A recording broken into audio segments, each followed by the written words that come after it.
Welcome to Braves Country Radio. We are excited to bring you a brand new season, your home for the classic call of radio baseball.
Lineup for Braves Country by D.M. McGee.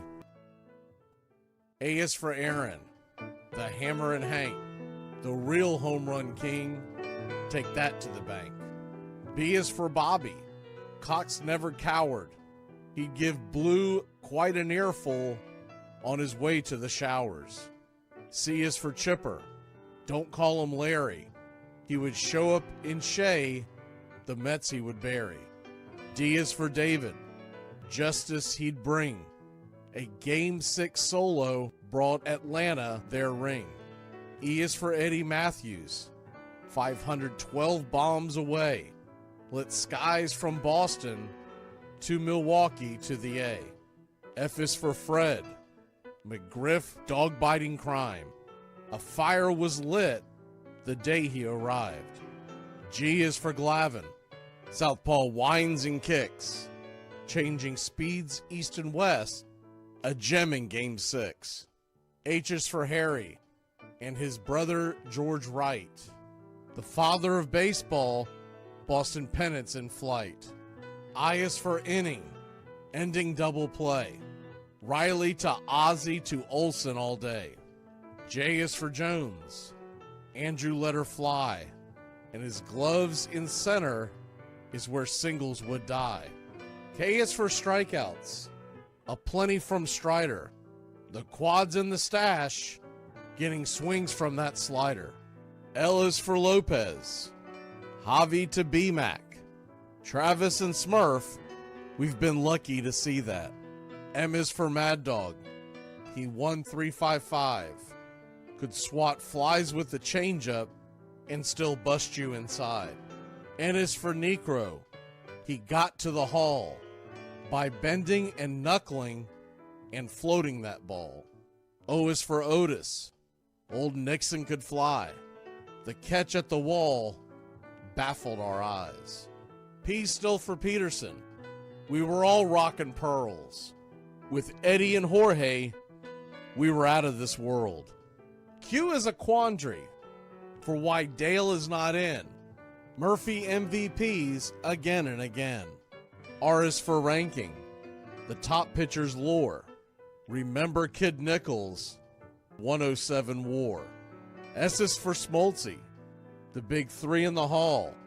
When the game's on the line, you give John the ball. T is for Tyler. Matzik and the gift of 2021, the entire night shift.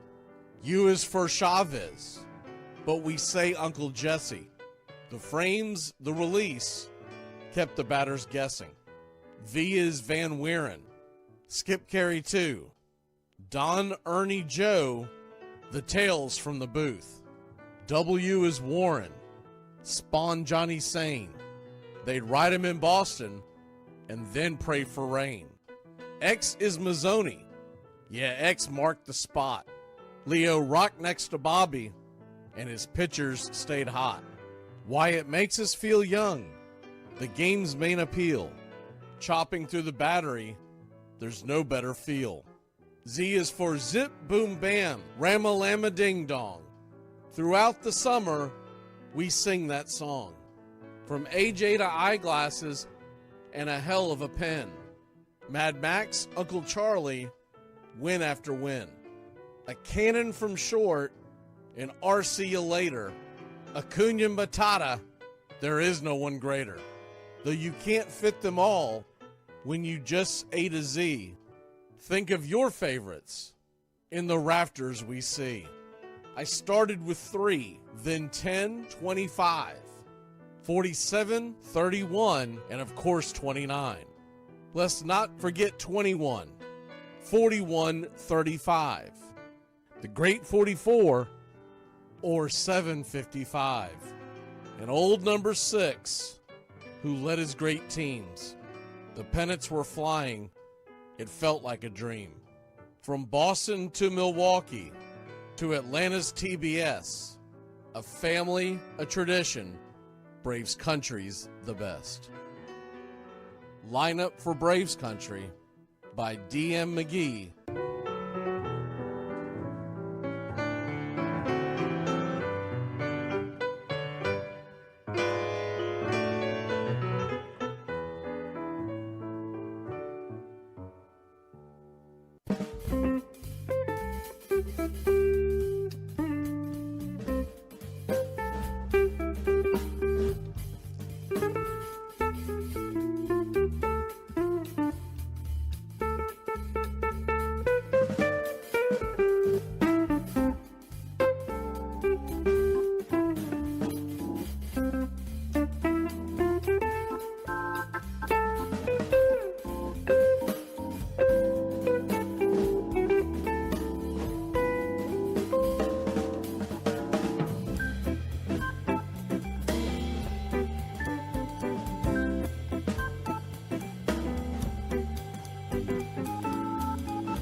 Please verify signal clarity.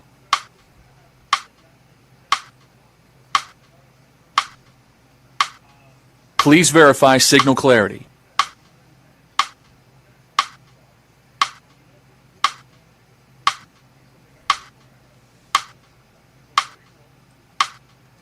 Please verify signal clarity.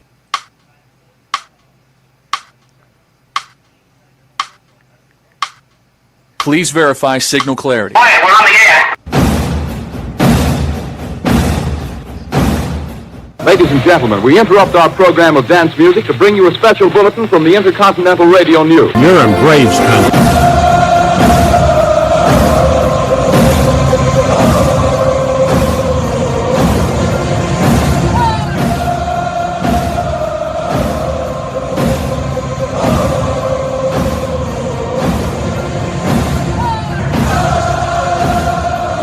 Yeah, it's a good win. Tough place to win a series. And, Chris really fought for 5 innings. A lot of foul balls, a lot of deep counts. Didn't look like he had his best slider today, but he's still as good as anybody without his best stuff. So I thought he did a great job fighting for 5 innings. And Ronnie it's good to see Ronnie get that big hit. We get him rolling. I mean, it's a game changer. And so big inning there in the 6th, and some good at bats. We put together some good at bats. Georgie had a nice day. Even Yaz got the pinch hit and had a really nice at bat before the Acuna grand slam. So a lot of good things happen. But just to see Chris, maybe didn't have his best stuff, but to see him compete and hit 98, 99, you know what you're going to get every time he takes the mound. It's always a good day when Sale's on the mound for us. I always feel good. So, look, I mean, it's not always going to be as easy as it looks for him. He had to really, like I said, fight for it today, and he did. He always does. So, he gave us what we needed, put us in position to win. As a manager, how happy does that make you to see Ronnie get that hit? Because you know how hard it is for these guys. Yeah, no, look, we got a few guys who have been really working through some things and trying to figure it out. And I mean, it's a thing of beauty when Ronnie hits a ball like that. It's such a pretty swing, and the ball just jumps. So that's a big one. Yeah, good for Ronnie. another good day it was a good day for Ozzie as well. I mean, to see him get 2 extra bases. Ozzie had a great game. Ozzie keeps doing it, man. You know, he's having a really good year, and it's good to see that too. So, yeah, good series. Same thing with Mike. I mean, that home run he had just kept on carrying. He had enough power to just, the way he drove to the opposite field and stuff like that. Yeah, we've seen it all year when Mikey barrels a ball and he hits it hard and he hits it far. So, yeah, he's another one doing a great job for us. What impressed you about Peyton Tolley? Tolley? Yeah. It's tough at bat, man. It's a big guy. I'm sure there's a big extension. It's 98. It probably looks like 102 to the hitters. It's a tough at bat. I mean, you know you're going to have to earn everything you get, and against a guy like that, he's impressive.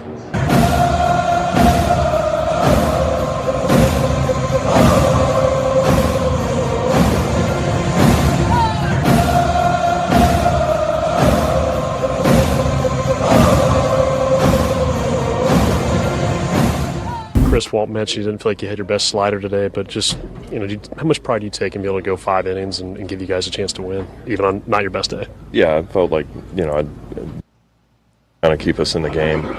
I told Sandy after that was really impressive, because my slider was really it almost going the other way today.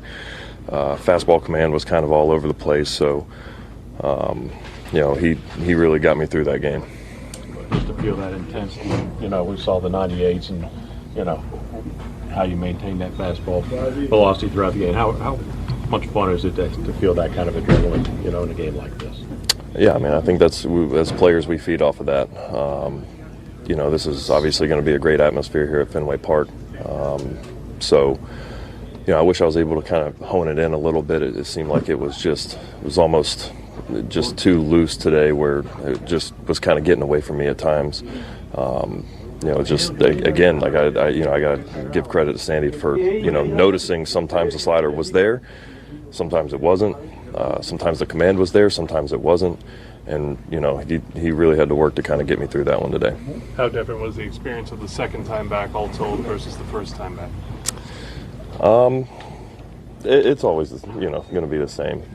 I've played here for many years, and, anytime you can go back to a place where you used to play is going to be a little bit different. But, you got to push that stuff to the wayside. I got a job to do no matter if I'm here in Atlanta or wherever it's at.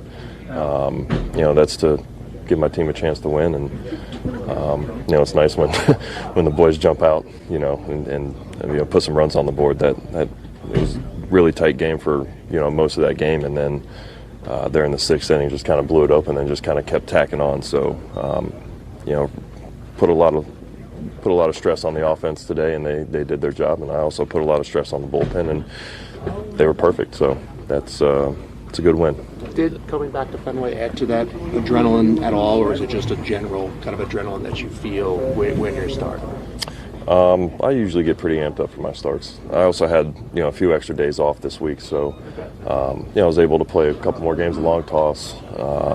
There were 2 bullpens in between just to try to stay sharp. But I think with the extended time off, that kind of helps too. Contreras was saying something to you after you hit him. Did you get any chance to hear what he said or anything about that? I'm unaware of that. I got the ball and went back to the back of the mound, so I didn't know he said anything.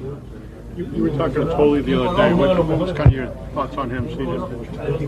Just introducing ourselves. We haven't met yet, so just saying, hey, where you from, that kind of stuff. I enjoy watching him pitch. I think I was saying to Brad and Brandon yesterday. When I was here my first couple of years, we had 4 lefties in our rotation, and they got 4 stud lefties in that rotation now. So, told him I like watching him pitch, and he pitches with an intensity. He's got really good stuff, and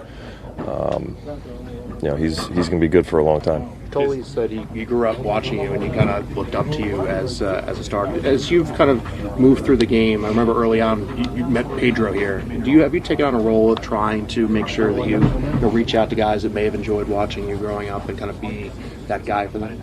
Absolutely. I think definitely makes you feel a little bit old, but no, I definitely appreciate it, and I know that.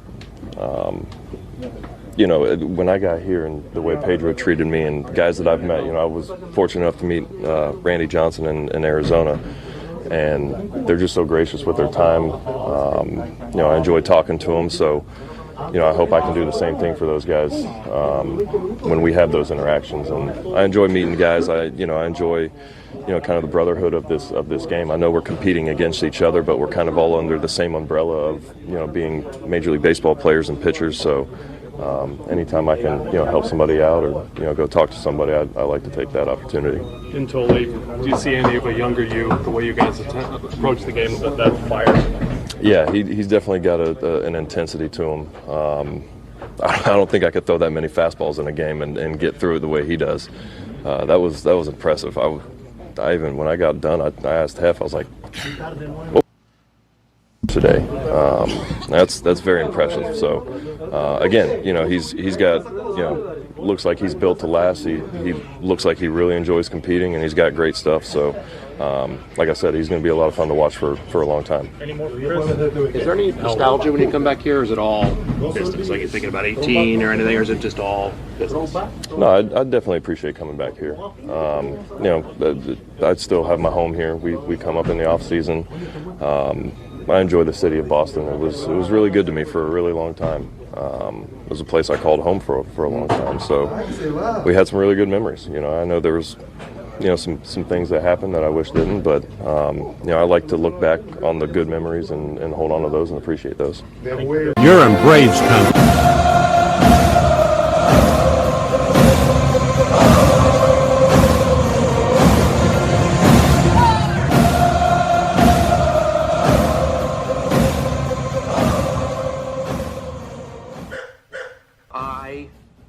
State your name.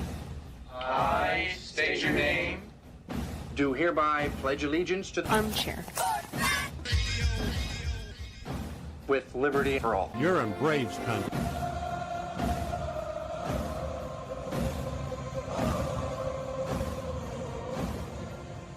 Ladies and gentlemen, please direct your attention now to the area in front of the pitcher's mound for tonight's ceremonial first pitch. You can't drink like me, you can't smoke like me. So don't try and be like me. Let's party together. There's something kind of about a kid that's never played baseball. What the hell's going on out here? Well, scared because his eyelids are jammed and his old man's here. We need a live rooster to take the curse off Jose's glove, and nobody seems to know what to get Millie for their wedding present. We're dealing with a lot of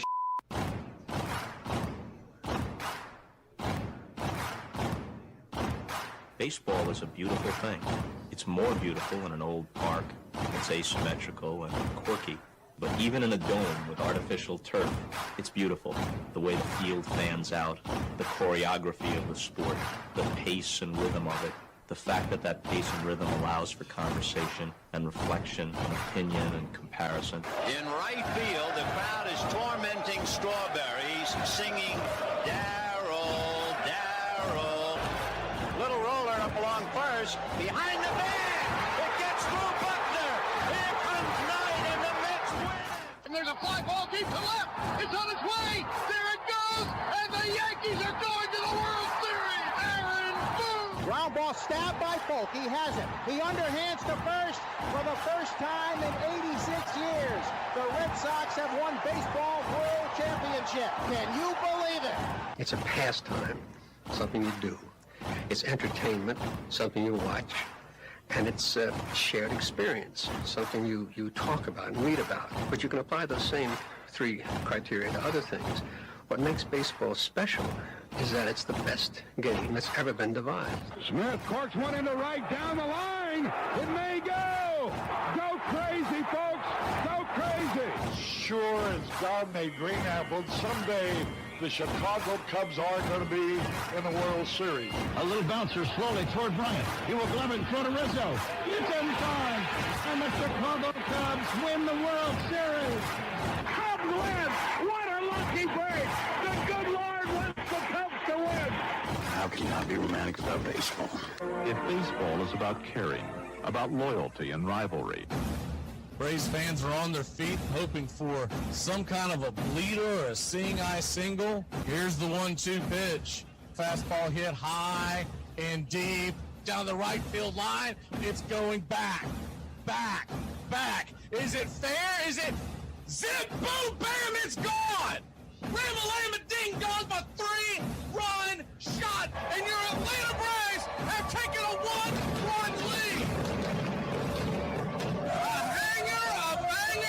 She's gone, baby!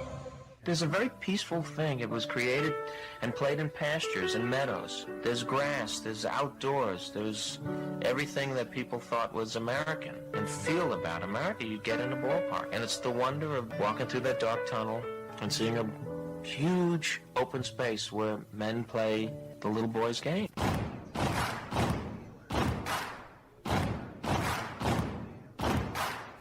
People will come. They come for reasons they can't even fathom. Not knowing for sure why they're doing it. They'll arrive at your door as innocent as children, longing for the past. They sit in shirt sleeves on a perfect afternoon. They have reserved seats somewhere along one of the baselines. Back when they were children, cheered their heroes. It'll be as if they'd dipped themselves in magic waters. The memories will be so thick that I've brushed them away from their faces. People will come. The one constant through all the years has been baseball. America has rolled by like an army of steamrollers. Been erased like a blackboard. Rebuilt and erased again. Baseball to mark the time. This field, this game, it's a part of our past. It reminds us of all that once was good, and it could be again. Oh, people will come. People will most definitely come. We're all told at some point in time we can no longer play the children's game. We just don't know when that's going to be. Some of us are told at 18, some of us are told at 40. But we're all told.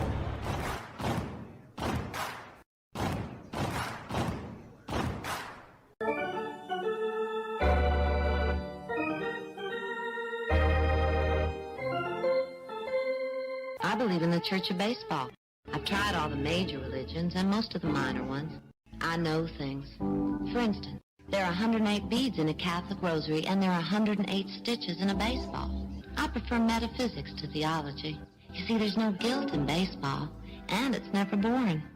It's a long season, and you gotta trust it. I've tried them all, I really have. And the only church that truly feeds the soul day in, day out is the Church of Baseball. Which team do you play for? Well, I'm a... Well, I was just wondering, because I couldn't figure out why you would throw home when we've got a 2-run lead. You let the tying run get on second, and we lost the lead because of you. Touch 'em all, Joe. You'll never hit a bigger home run in your life.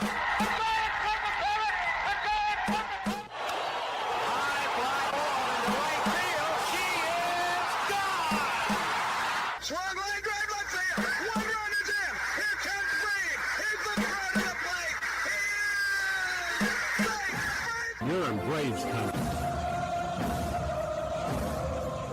If there's a bigger thing going on right now, I don't know what it is. We're down to 1 strike here. Gurriel, the last hope for the Houston Astros. Here's the 0-2 pitch. Swung on, bounced over to Dansby. Dansby fires it over to first. And here comes the dog pile. Fire the cannons in the battery. Do the chop all throughout Braves country. Pop that top. Your Atlanta Braves have won it all. Here's a list of the players we'll be inviting to camp. I never heard of half of these guys. At the The ones I do know are way past their prime. Most of these guys never had a prime. This guy here is dead. Cross him off, then. The local press seems to think we'd save everyone a lot of time and trouble if we just went out and shot ourselves. We got uniforms and everything. You know, you might think about taking Jesus Christ as your savior instead of fooling around with all this stuff. I like him very much. He no help with curveball. You trying to say Jesus Christ can't hit a curveball?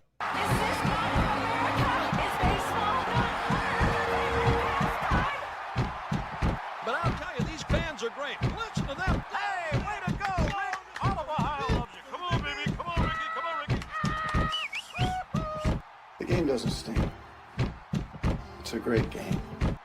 If you build it, he will come. You know, one of the best things about being an ex-big leaguer is getting freebies to the game. Call the front office, bingo. And once these fans recognize me, I probably won't even have to pay for my light beer. I love them. Good seats, huh? You're in the wrong seat, buddy. Come on. Oh, I must be in the front row. Come on. Ladies and gentlemen, welcome. We direct your attention now to home plate. Please remain standing. We call your attention to our fans here today. They will be jointly directed. And now, another fixture. Our national anthem.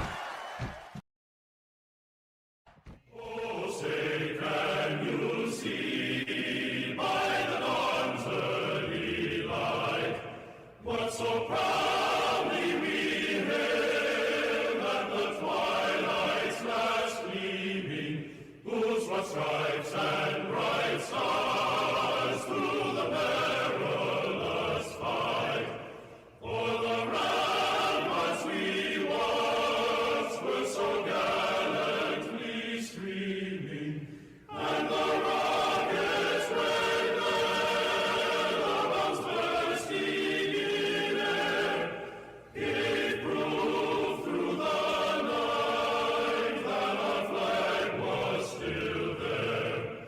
Oh, say does that star-spangled banner yet wave o'er the land of the free and the home of the brave? At this time, ladies and gentlemen, we'd like to introduce today's teams as participants in this historic game. Play ball! Good seats, hey, buddy? He missed the tag! He missed the tag! He missed the tag! Brooklyn, 1846.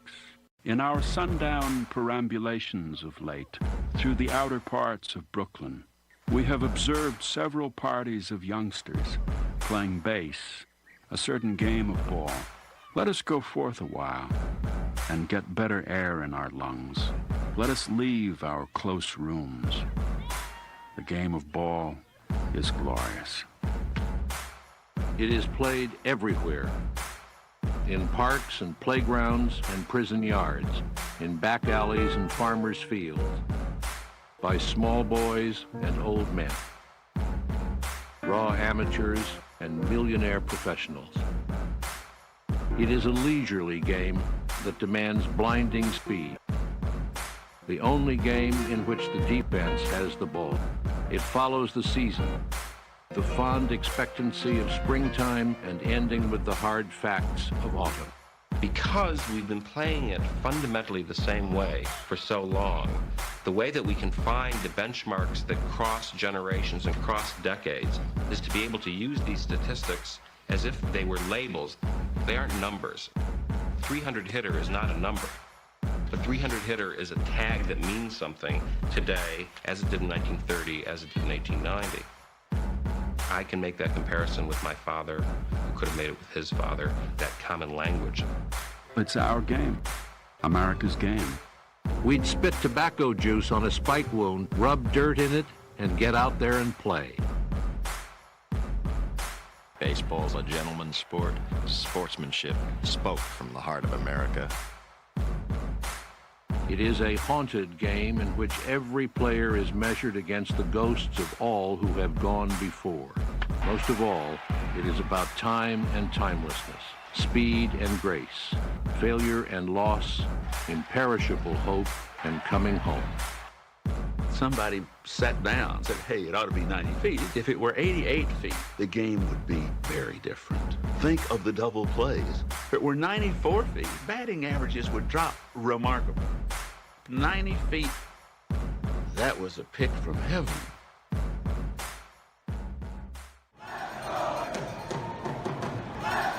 This is a reminder. Disorderly conduct will not be tolerated. Please respect your fellow fan and refrain from any unruly behavior.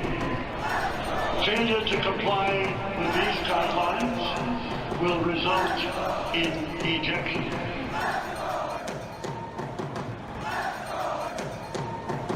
Baseball serves the same purpose as a revolution in Central America or a thunderstorm on a hot day. A tonic, an exercise. So long as it remains our national game, America will abide no monarchy, and anarchy will be too slow.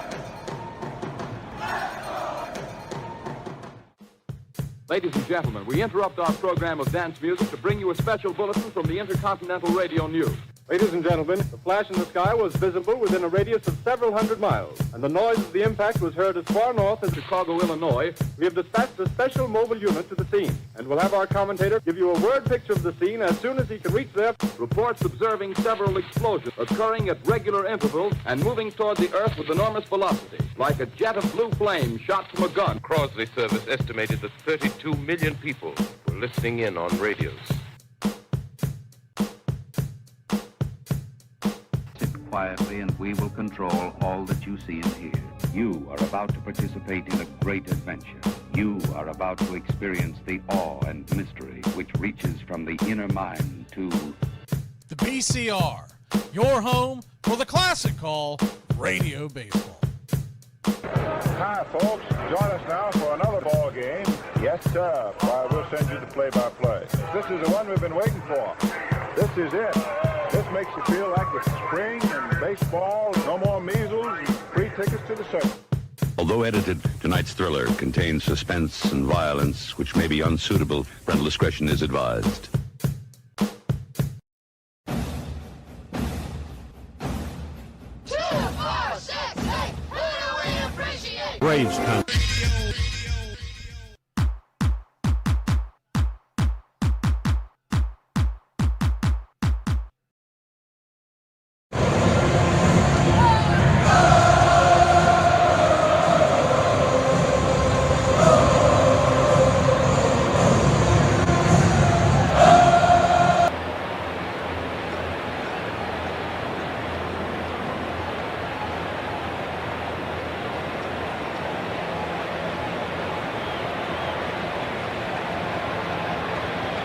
Good evening, Braves country. Got the lineups on your screen right there. We're just about set for pitch-by-pitch, play-by-play of your Atlanta Braves. Leading off will be Ronald Acuna Jr. in right field, Michael Harris in center, batting second. Icehouse is batting third, playing first. Ozzie Albies batting cleanup, and he is at second base. The Dominator is your designated hitter tonight, batting fifth. Riley the Rake, he's batting sixth. And at third, Yaz is in left, batting seventh. Mateo is batting eighth. And at shortstop, and Trump is batting ninth. On the mound for the Cincinnati Reds, it'll be Chris Paddock. He'll be going head-to-head with Grant Holmes. Paddock went up against the Braves on April 15th, gave up 2 runs in 4 2/3. Leading off for the Reds, it'll be Dunn, followed by Ellie De La Cruz, J.J. Bleday, Sal Stewart at third, batting fourth. Eugenio Suarez, designated hitter, batting fifth. Lowe is at first and batting sixth. Steer, seventh, and batting or batting 7th and at second, and Stevenson is batting 8th. T.J. Friedel's batting 9th. And those are your lineups. The Braves are wearing their road grays with Atlanta across the chest in red, outlined in navy. Navy ball caps, white A representing the city of Atlanta and your Atlanta Braves. And the Reds are wearing, I think it's their City Connect, some version of it. They're black to black, head to toe. Ball caps, jerseys, and pants. Red writing. And we're just about set. As soon as the 3D kicks in, we'll kick it in. And we are just about ready to roll. Leading off will be Ronald Acuna Jr. Righty-righty matchup. The first pitch on the way. Yes, sir. It is baseball time in Braves country, and the first pitch on the way. Swing and a miss. It's 0-1. The 0-1. Still waiting for Cincinnati to fix their 3D. I think it's starting to come in now, so we'll put it on the screen. The 0-1, swing and a miss. It's 0-2. So an 0-2 count. There we go. Yes, sir. It is baseball time in Braves country. An 0-2 count to Acuna.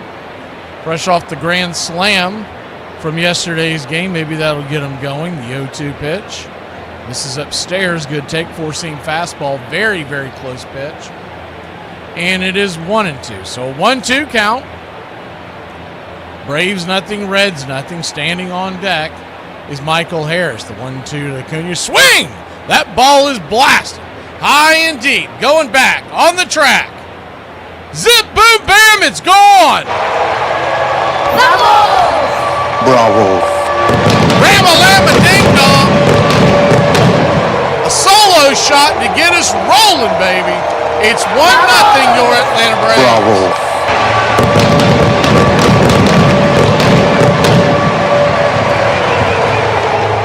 How do you do? I do fine. Bravo.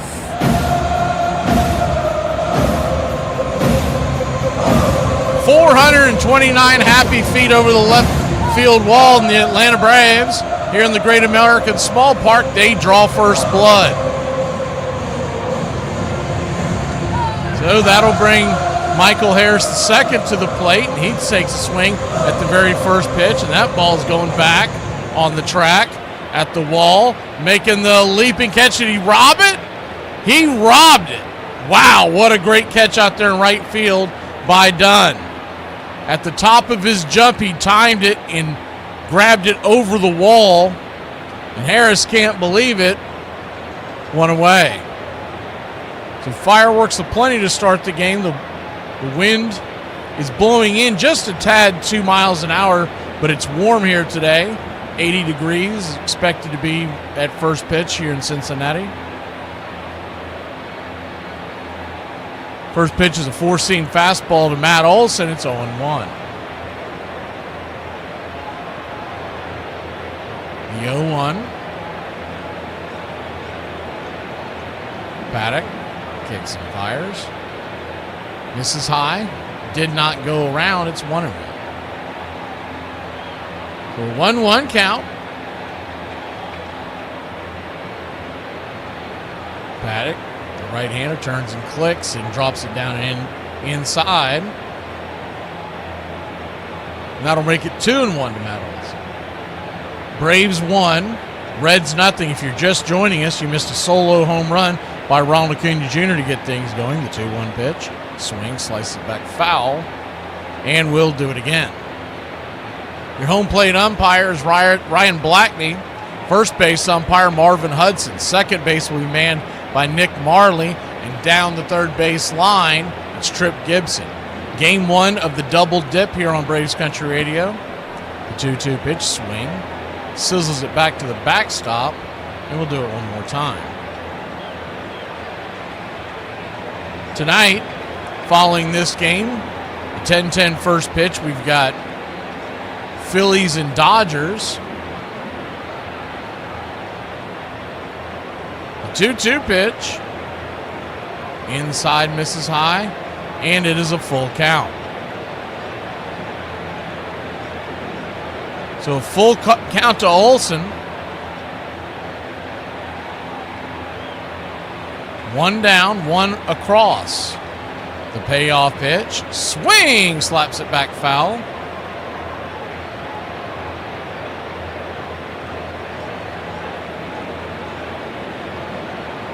Slight delay for the ball boy to bring some new baseballs to the home plate umpire. And we're back to work. Payoff pitch. Swing, rips it down the right field line. That ball's going to head to the corner. That ball's getting down where the green grass grows. Here comes Matt Olson. He is out. Not watered down. This is Ice House. Perfect throw by Dunn. Ice House. And a good Smooth tag as it gets. applied by Ellie De La Cruz. And Matt Olson, I don't believe they're going to challenge it. He was trying to go for two. I mean, absolute hose there on Dunn. He threw that ball, no hopper. Ooh, I don't know. I think he missed the slot, missed the tag. It's too late now. First pitch upstairs is a curveball to Ozzie Albies. It's 0-1. So the Braves have one across, but a stolen home run and then a stolen double. Any way you look at it. The 0-1 pitch, swing, lifts it into left field, fighting the sunshine out there and left is J.J. Bleday, and the ex-Marlin will make the catch, and that'll end the inning. But not before your Atlanta Braves put one on the board. Ronald Acuna Jr. goes bonzo, and the Atlanta Braves have the early lead. Bravo.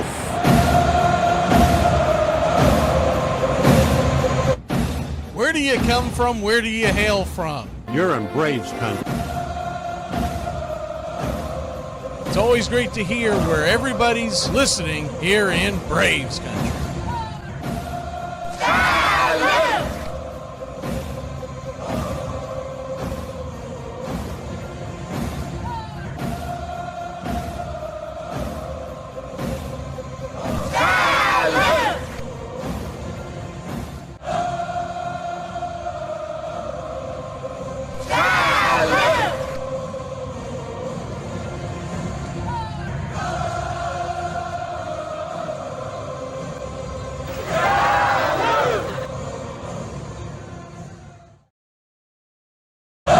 Lafayette, Louisiana.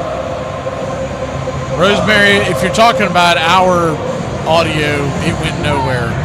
That's user error. That's either, usually all you have to do is go in and out of YouTube and it comes back. That's typically the answer to it. Because we're constantly monitoring our sound. We did not lose it at all. Now, you might be talking about something else. In that case, just remember what I just said. Thompson, Georgia. Walt House, Georgia. Surf City, North Carolina. Put the sleepy toe into the surf. Dothan, Alabama. Home of my missing wallet in high school. Noonan, Georgia. WQEE there for a while, and I forget the call letters now. It's escaping me. But we're on there quite a bit as well.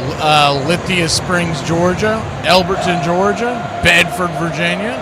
First pitch swinging is chopped off the plate as Grant Holmes goes to work.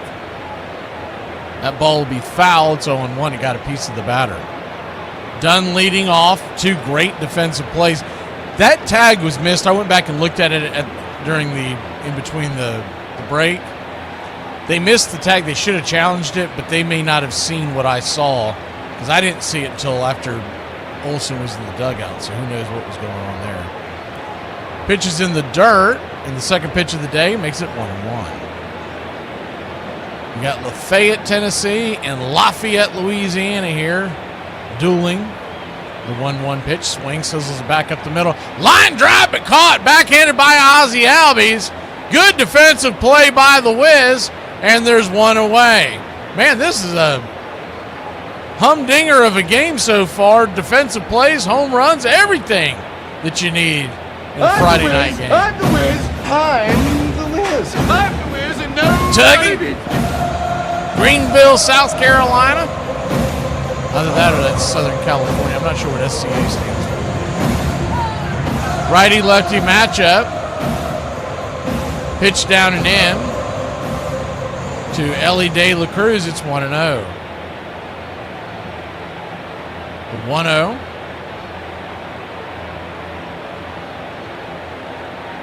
Check swing. Did he go around? You check down the line. I mean, you wait that long, you're not going to get the call. It's 2-0. So a 2-0 count. The Lake City Flash. Big truck keep on rolling. Santa Cruz. Greenville, Monroe, Kingsland. The 2-0 pitch swing. Chopper back behind the plate. Slider.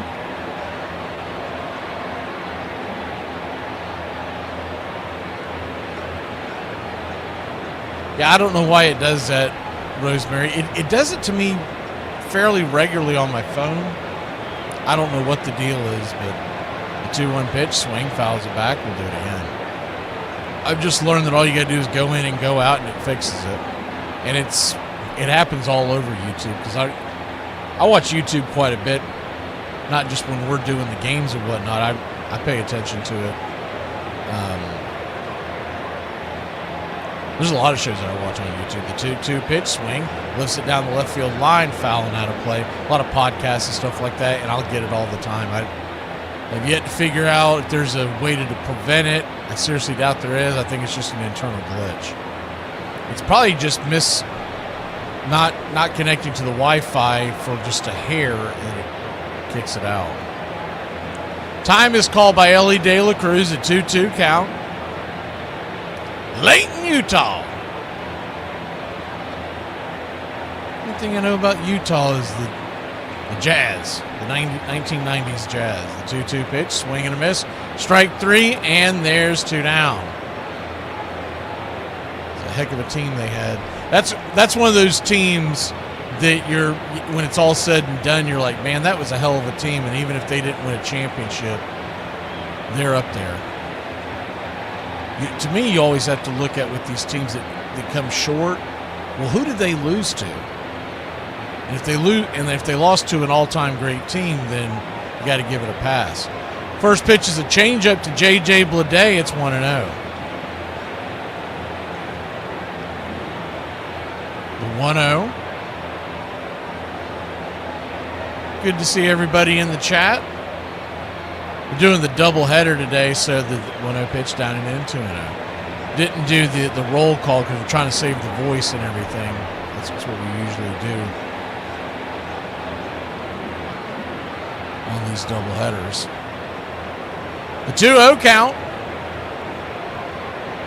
Bleday kicks and fires. Bleday will take the pitch off the plate, and it is 3-0. So he's in danger of walking his first batter. He's got 1 strikeout on the day.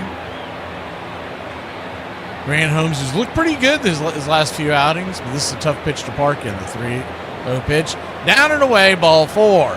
So he'll head on down to first. 2 outs and 1 on. That's right, Timmy. The mailman and John Stockton. I mean, that was the best duo I ever saw on the pick and roll. Righty-righty matchup. First pitch on the way. Swing. Chops it back towards Ozzie. Ozzie's got to hurry. Grabs it, flips it, and that'll end the inning. Stewart slams his helmet, and the Braves lead it 1-0. We'll go to the top of the second inning here in Braves country.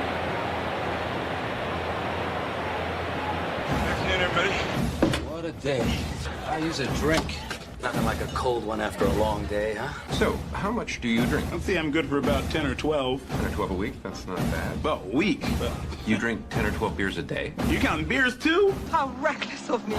I made you all wet. Yes, but my martini's still dry. She turned out to be a part-time model and a full-time pickpocket. Oh, yeah.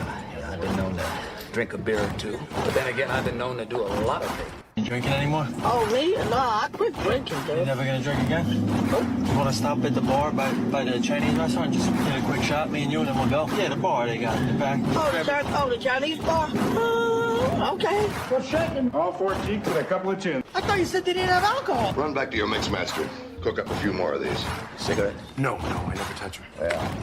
I suck them down like Coca-Cola. I expose people to magic. I expose them to something they're never otherwise going to see in their boring, normal lives. And I gave that to them. I may forget about them tomorrow, but they'll live with that memory for the rest of their lives. And that's a gift, man. One of the women said that she was afraid she might OD. I thought that was a lemon drop. I didn't think it was tequila. What's that got to do with me? You and me are going to have a small talk later on. I'll be busy thinking of things to say. Doesn't your wife ever complain that you never spend any time with her?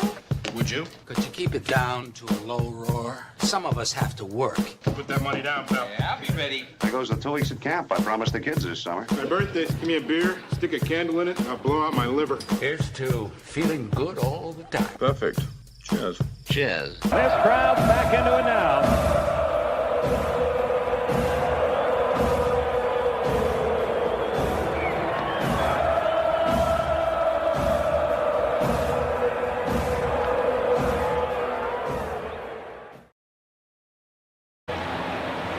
Welcome back. First pitch on the way. Righty-lefty matchup is right there. Four-seam fastball to Dominic Smith. It's 0-1. The 0-1. Code red. I ain't seen that in a while. The 0-1 pitch swing. Drops it into left field. It's going to get good job by by Blade. The ball bounced in front of Blade and started to kick to his side. He had slipped and fell. And what he did was not his glove hand, but the opposite hand. He's a left-handed outfielder. He taps it just enough where it doesn't roll behind him and keeps it in front of him. Of course, we all know Dominic Smith does not have great speed. That kept him out of scoring position. This is a time for leaders to step up. Make us believe again. Austin Riley takes the first pitch for a strike. It's 0-1. Righty-righty matchup, one on, nobody out. Welcome to the United States of you. Just got nominated. Riley. Swing. Bangs it foul. Change up. It's 0-2. Ball is really flying around the park today. Feels like we're going to need some runs. We were talking about this in yesterday's game, the game back in 2023. It's got that feel to it, so buckle up if it's anything close to it. The 0-2 pitch, down and in, 1-2. I still can't believe that Blade was able to knock that ball down and keep it close by. Good to see you, Peter. Did I see someone say hi to Iron Lung? Is he already off work? Or did he get canned? The 1-2 misses high, 2-2.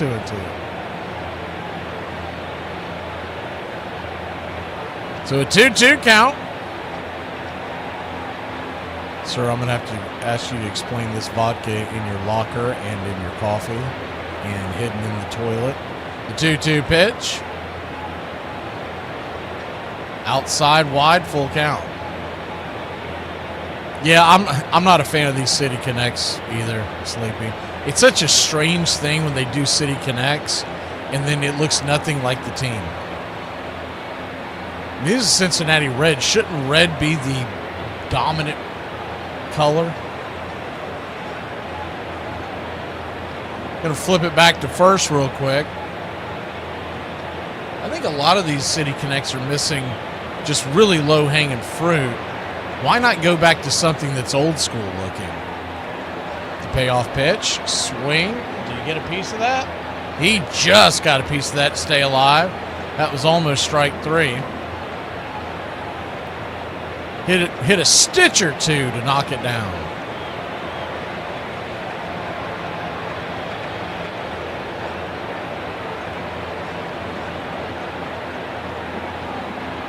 The payoff pitch. Misses high. Ball four. So he'll head on down to first. And he's been so bad lately. We're gonna play his. We're gonna play his tune even though he didn't get a base hit.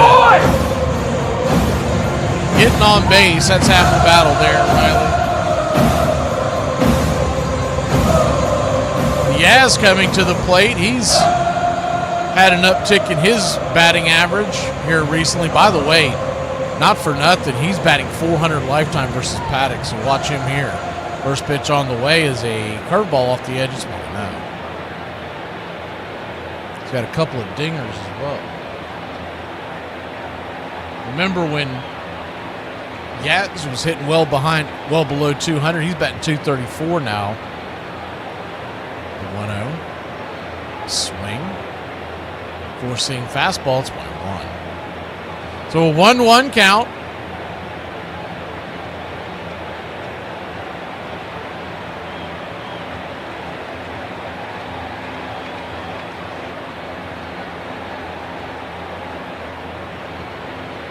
Paddock comes set, the pitch. Misses high. Four-seamer, and it's 2-1. Yeah, Gary, if they don't have the best City Connect, well, the problem is it's such a low bar. There's only a few City Connects that I would say at this point that I like. I do think they're getting better. The 2-1 pitch, outside wide, ball 3-1. I don't hate the Cubs. We see those on Friday afternoon games. And they've got that light blue just like the Braves do. But I like the patch and the logo that they've used on the Cubs one. The 3-1. Misses upstairs, ball 4. They check down the line. There's no way that he went. And the bases are loaded. Nobody out. Ducks all over the pond.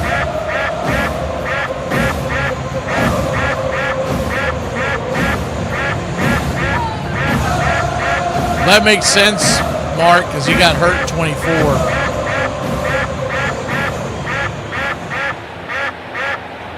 And in 2025, and realize we only play them once a year now in Cincinnati. So if he was banged up last year, and I don't recall, I've got a pretty good memory, but I'm not a mental patient. There's a good chance that he was banged up during that. And we played them early enough. Remember, Acuna didn't come back till later in the year last year. Righty-righty matchup, Jorge Mateo. First pitch, smacks the black. Four-seam fastball, it's 0-1. The infield is back it to the left. They're willing to give up a run. This is a high-scoring herd, Charlie. The 0-1. Turns and kicks, swing and a miss. It's 0-2. Problem is we've lost a lot of, I don't know if I've got room to make them. The 0-2 count. When it dips down, it doesn't allow me to add it. We'll see what we can do. The 0-2. Down and away, 1-2. So a 1-2 count, bases loaded. Still nobody out.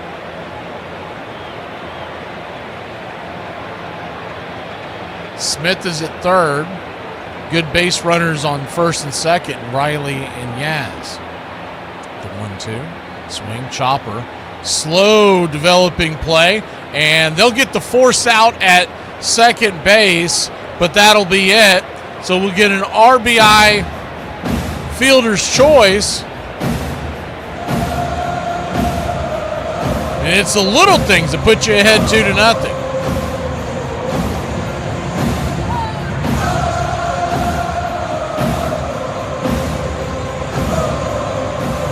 Yaz slid in to second base. As the first pitch to Tromp, bangs it back foul, showing bunt. It's 0-1. Chadwick Tromp.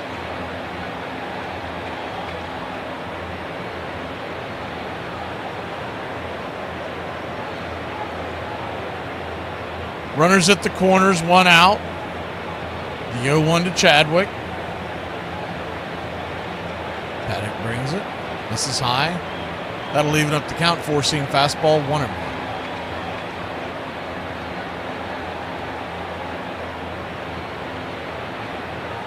A 1-1 count.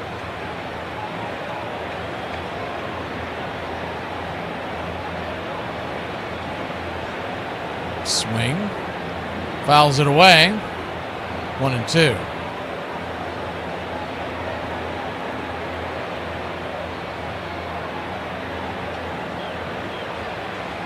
Braves 2, Reds nothing. The 1-2 to Chadwick Trump. Ronald Acuna Jr. stands on deck. He led the game off with a solo home run. Trump just trying to find any way to get that runner home from third. The 1-2. Paddock brings it. Swing. Lifts it into right center field. Drifting back, making the catch is done, but he'll have no chance of getting the runner. And it is an RBI sac fly by Chadwick, and the Braves lead it 3-0.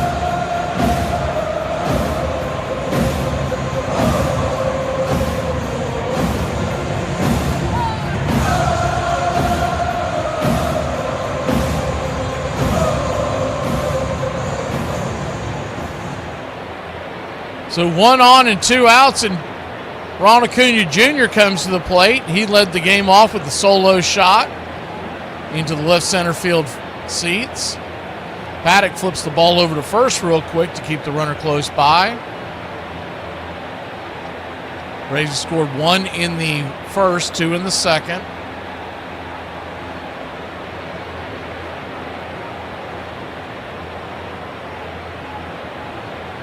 Pitch on the way, swing, pops it up. Drifting foul. Out of play.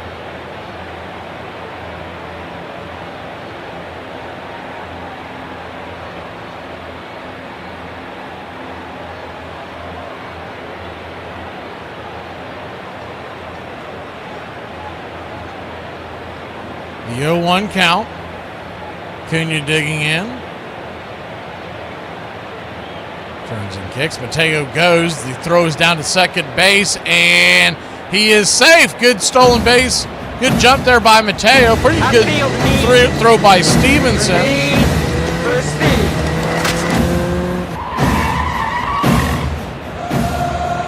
That was a very close play. Good throw by Stevenson. Mateo grabbed the back of the bag before they could apply the tag. So he's into scoring position. You got a 1-1 count to Acuna. Pitch on the way, down and away. Change up, 2-1.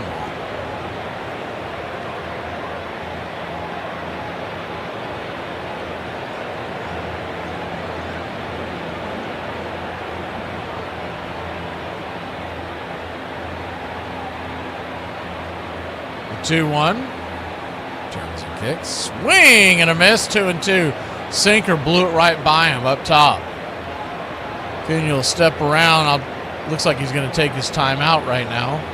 Braves 3, Reds nothing. A 2-2 count. Standing on deck is Harrison. Remember, he was robbed at the wall, over the wall, right after Acuna's home run.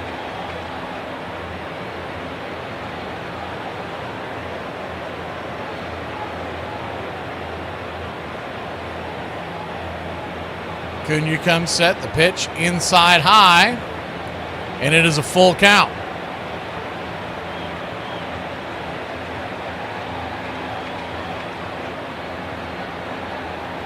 So full count to Acuna.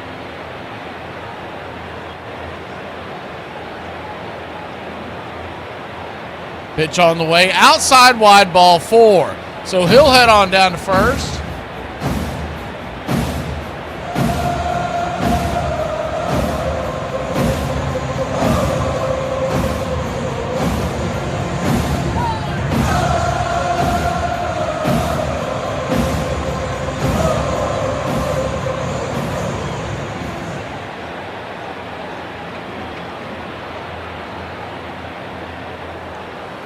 First and second, 2 outs. First pitch swinging by Michael Harris the second.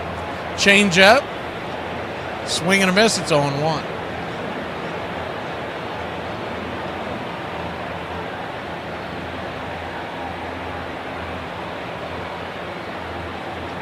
The 0-1. Swing. Whistles it over to the right side of the infield. That's going to get through. That's through for a base hit. and your Atlanta Braves have taken a 4-0 lead. Ronald Acuna Jr. is stretching it from first to third in a head-first slide, and he will be in there, and Money Mike with the RBI single. Runners on the corner, still 2 away. What they know about that? God bless you, Mike. Keep your game tight. Never know. You know what I'm saying? I got a little razzle-dazzle. Little razzle-dazzle makes it 4-0.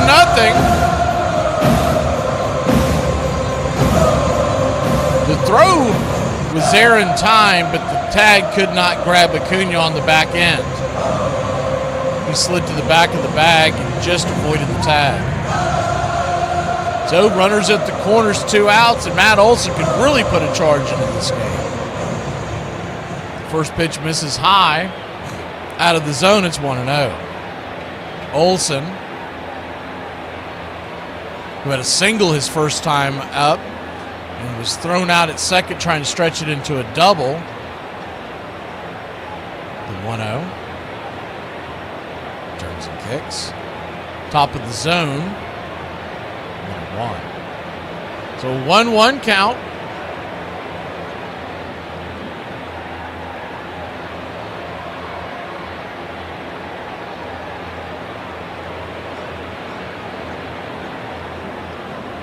Righty, lefty. Olson digging in. The pitch. Down and away. Ball 2-2.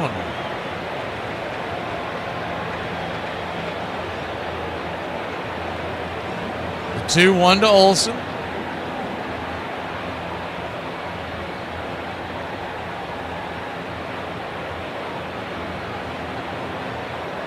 Brings it.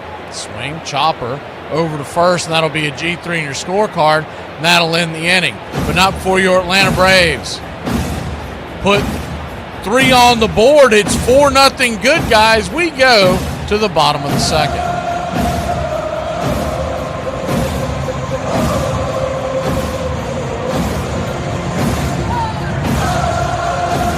Okay, so I am going to be completely honest with you guys, and I am not going to bullshit anymore as to why my wife will no longer be in any more of my videos again. Okay, it is because she has officially served me not only with divorce papers, but what really hurt is that she told me she wishes I was dead. Babe, what are you talking about? I have not served you with any divorce papers. I got them right here. I can show it to them. Babe, that's our annual budget. We're trying to save money. Yeah, but you specifically crossed out lightsabers. Correct, because you're not going to spend money on stupid Jedi. We don't have it. But that's the best defense that we have against the chancleta, and you know this. Star Wars is just a movie. You are not a Jedi. And chancla is not real. Really? Mm-hmm. Then how come you haven't killed me yet? Puñeta, because I'm not going to train another husband. I'm a Jedi!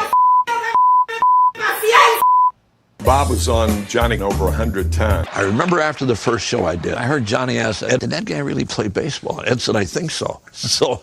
And then I went back like 2 weeks later and did another show. And I did maybe 4 shows in the first couple of months after I'd done the first one. And then, just became kind of like a semi-regular. Sometimes somebody just gets you, and Johnny just got you. Johnny built a theater out at the University of Nebraska. So they asked me to come out there and do a show. They sell the place out. I mean, it's sold out with students.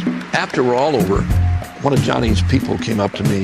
I think it's Johnny's nephew, who's one of his writers and everything. And he said, Bob, did you ever know why Johnny liked you? I said, no, I never did, because we always just got along, He said he liked you because you don't give a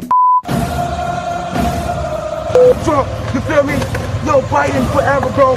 Thank Obama for everything that he did for me, bro. Well, he's wrong. He's going back to Haiti. Welcome back. Eugenio Suarez at the plate. First pitch from Grant Holmes. It's a strike. And follow that up outside wide for a ball. It's 1-1.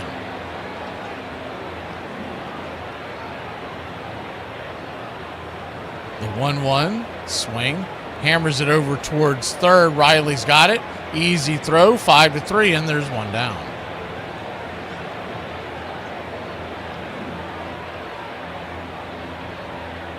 Braves lead it 4-0, bottom of the second inning.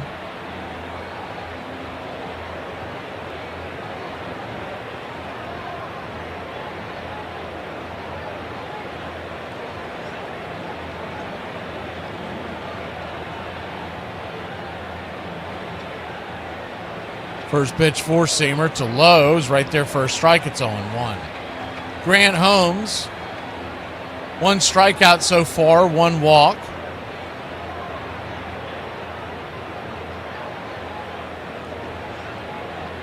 The 0-1 followed up, four-seamer again. It's 1-1. So 1-1 to Lowe. Righty-lefty matchup. Infield is back and to the right. Turns and kicks, swing. Hits the ball to the right side of the infield. Hard chopper, backhanded by Ozzie. He'll flip it to Olsen. 4-3, and there's quickly 2 away.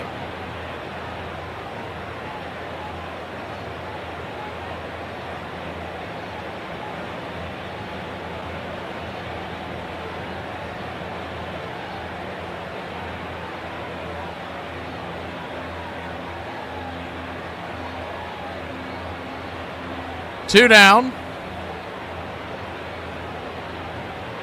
First pitch from Grant Holmes is a slider up top. Called for a strike right across the letters. It's 0-1.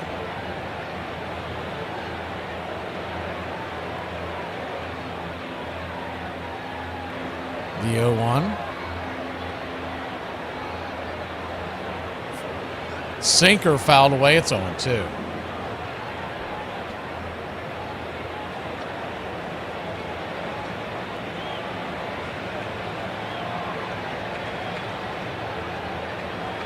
The 0-2 count.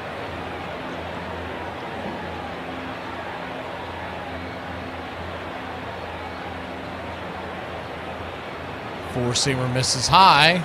Good take there by Steer, 1-2. Standing on deck is Stevenson. Friedel in the hole. Steer, the number 7 batter. The 1-2 pitch. Caught looking strike 3, four-seamer, and doesn't look like he's going to challenge it, so that'll end the inning. So the Braves put 3 on the board, and it's answered back with the 1-2-3. Braves lead it 4-0.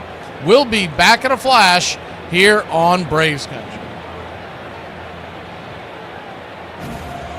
On this date in 1905, according to legend, Dodger hurler Elmer Strickland introduces the spitball, helping Brooklyn beat the Giants 4-3. Before the 1921 season, the pitch will be banned, except for 17 existing hurlers who can keep the slippery pitch legal under a grandfather clause, including Burleigh Brimes, the last player to throw a doctored pitch legally before retiring in 1934. On this date, 1909, recently elected William Howard Taft joins 14,000 fans at Pittsburgh's Exhibition Park to watch the Pirates play the Chicago Cubs, becoming the first sitting president to attend a baseball game outside of Washington, D.C. The commander-in-chief proves to be a bad luck charm when the Bucks drop an 8-3 decision to the Cubbies, marking the only time the team loses in 19 games. And on this date in 1922, the Supreme Court rules that organized baseball is a sport, not a business, exempting the major league clubs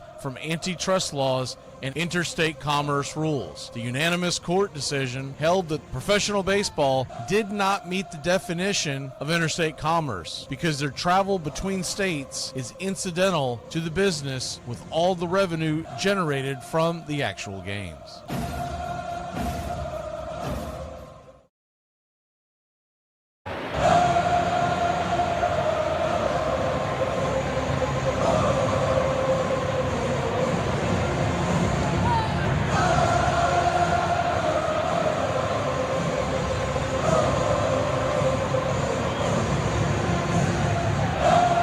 Nothing your score, Atlanta Braves.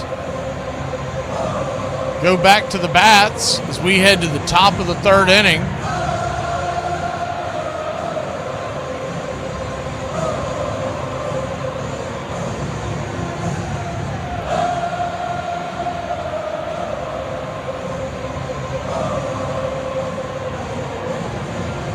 First pitch is a four-seam fastball to Ozzie Albies. Misses outside the zone. It's 1-0.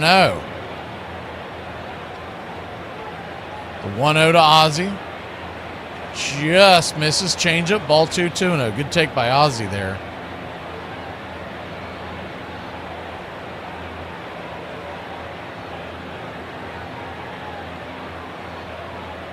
The 2-0 pitch, swing, pops up a fly ball to center field, giving chase, making the running catch. Will be F8 in your scorecard, and there's one away.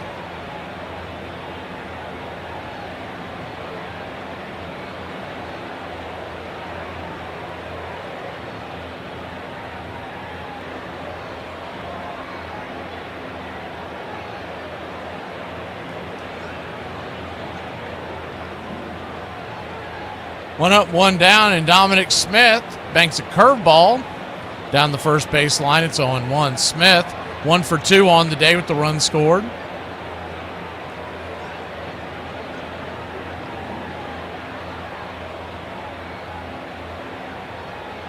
The 0-1, swing, hammers it back up the middle. Backhanded, nice play there by Steer. He'll flip it first, and there's quickly 2 down. Good defensive play there by Steer to keep that ball from going to the outfield. And Smith running, he had plenty of time.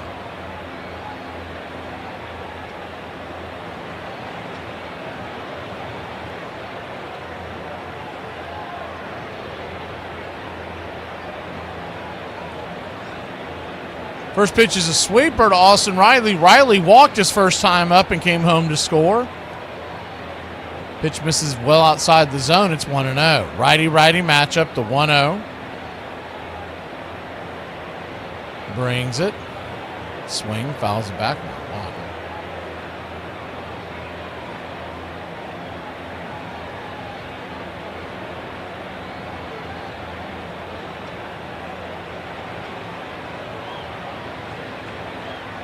The 1-1.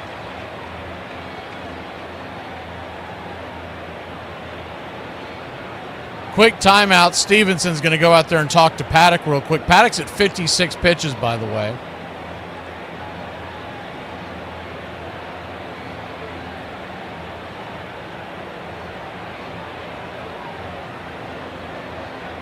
Braves 4, Reds nothing. Top of the third inning.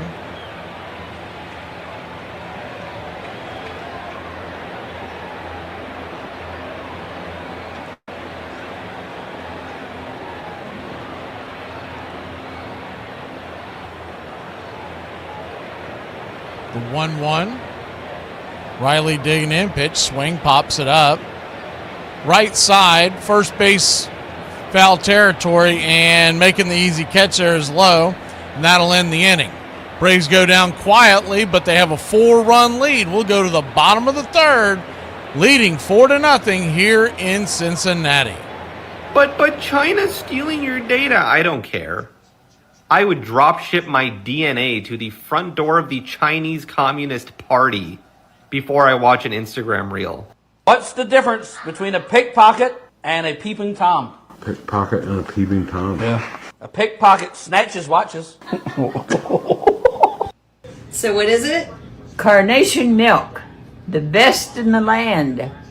Comes in a tin with a red and white band. No tits to pull, no hay to pitch. Just punch 2 holes in the son of a Cool bikes. You guys look like you're 40. Well, we are 40. Do you have the same bike as your boyfriend? Gay! Oh, well, I am gay, but he's not my boyfriend, because I could do much better than him. Really? Then why don't you? It's difficult out there. You guys will understand when you get older. It happened before I even knew it. They bring in a lefty, Tim Fortuno, first pitch, throws a fastball, boom.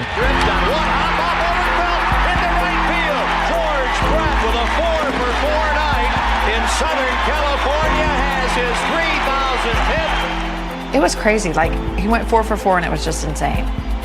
It was kind of a surreal experience. I saw him walk on the on-deck circle, and I started crying because I knew he was going to do it. What a moment of baseball history here at Anaheim Stadium.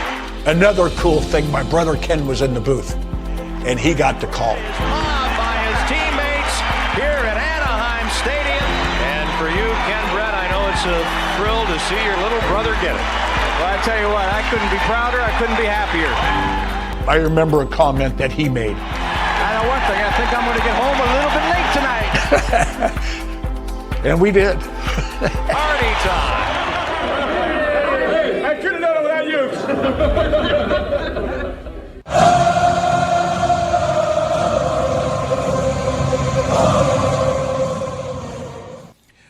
Welcome back. Tyler Stevenson, the batter. Righty-righty matchup. First pitch on the way from Grant Holmes. Swing and a miss, four-seam fastball. It's 0-1. Holmes, 2 strikeouts on the day, 1 walk. No hits allowed so far. Still very early. The 0-1. Top of the third. Pitch on the way. Swing. And he'll lace it over to third. It goes off the glove of Riley. Most likely that will count as a single. And the Cincinnati Reds have 1 on. Nobody out to start the inning. Hard hit ball. Riley had to leap for it, and it just went off the tip of his glove. About a half step behind it.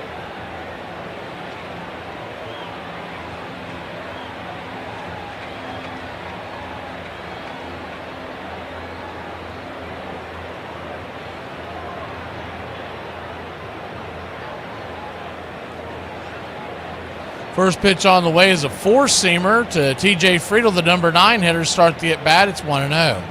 Righty-lefty matchup. Infield, back into the right. Double play depth.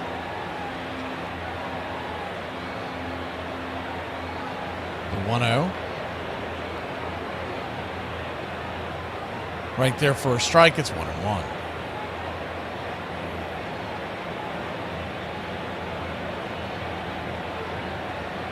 Just starting the third inning. The 1-1 pitch, swing and a miss, changeup, 1-2. And Grant Holmes is at just 29 pitches, so he's very good shape on that front, as long as this inning doesn't get away.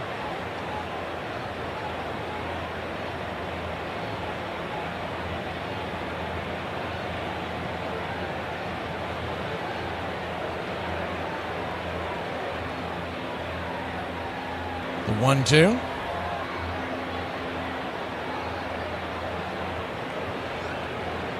Turns and kicks, four-seam fastball, fouls it back. We'll do it again.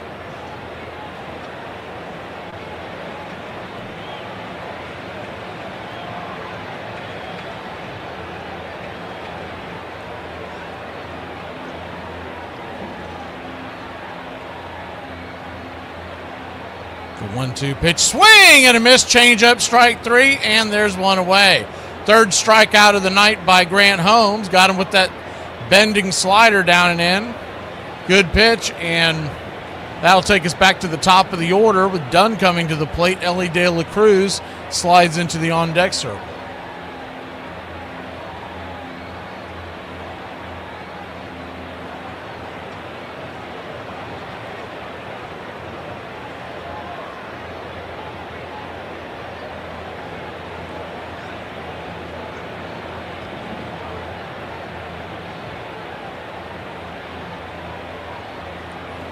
Righty-lefty matchup. First pitch on the way is a slider off of that first strike. It's 0-2. So an 0-2 count. Braves lead it 4-0. We're the first game of the day, so we'll start getting you updated on all the games going around Major League Baseball. Infield back into the left, the 0-2 pitch. Swing and a miss, strike 3. Chase the slider down and away, and there's 2 down.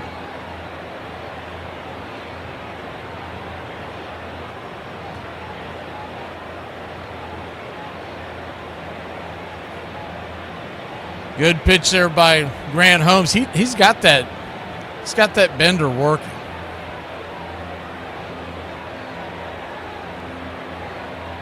First pitch down and away. Ellie De La Cruz lays off of it's 1-0. The 1-0.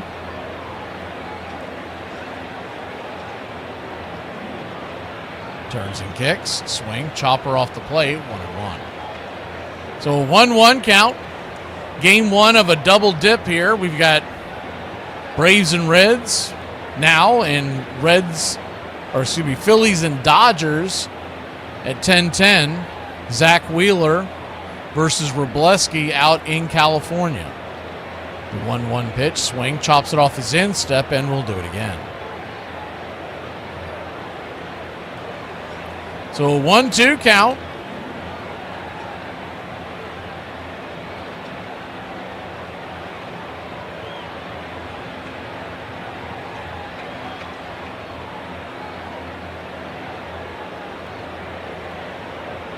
Pitch on the way. Swing. Sizzles it foul. Out of play. Curveball. Just got a piece of it.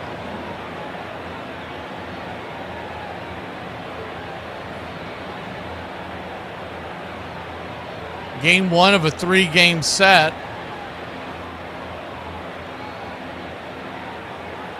Game 2 tomorrow night is the 1-2 pitch misses high and out of the zone. It's 2-2. Runner at first, 2 outs. Game 2 tomorrow night's a little later. It's more of what you're used to, 7:15 first pitch. And Sunday, 140, the 2-2. Try to get him to chase that changeup down below. It's a full count.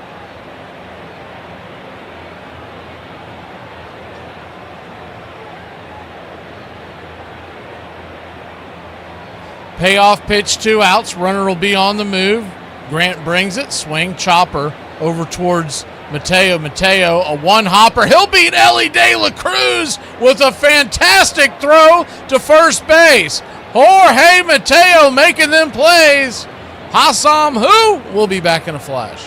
You guys want to hear something so up? I was in my bedroom just now, minding my own business. I wasn't bothering anyone. And I overhear my daughter and my husband start talking. And I hear my daughter say, "Dad, come here. Look at this plant. Mom killed it. This plant is so dead." And he goes, "Yeah, I know. Look, come here." And then they start traveling around the house to every one of my plant. And then he ends this whole excursion with, "Yeah, honestly, your mom can't keep alive. We're lucky you're still alive."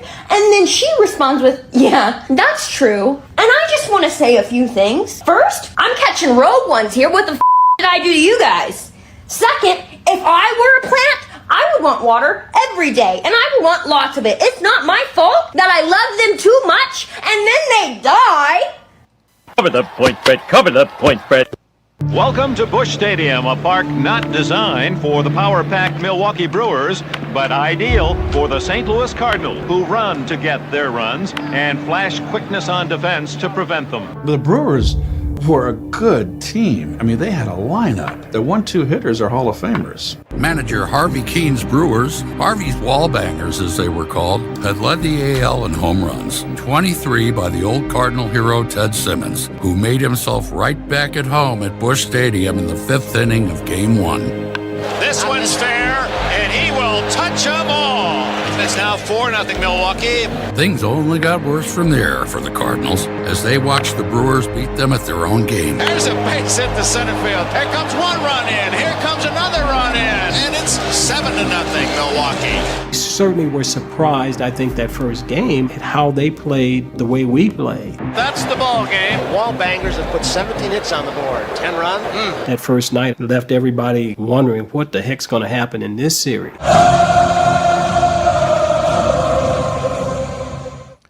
Welcome back. 4-0 your score. We go to the top of the 4th inning. And leading off is Mike Yastrzemski. He'll take the first pitch way outside wide. Called for a strike. It's 0-1. The 0-1. Turns and kicks, swing and a miss, 4-seam fastball. It's 0-2. So an 0-2 count. Chris Paddock at 59 pitches so far.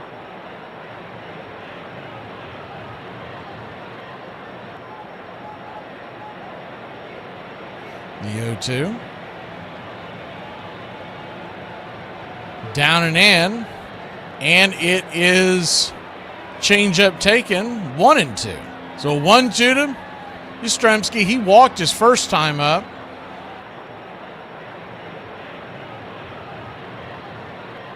The 1-2 pitch. Check swing. Did he go around? He did not.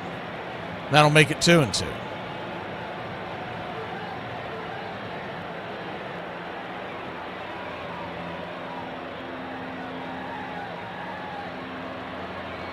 The 2-2 misses high, full count.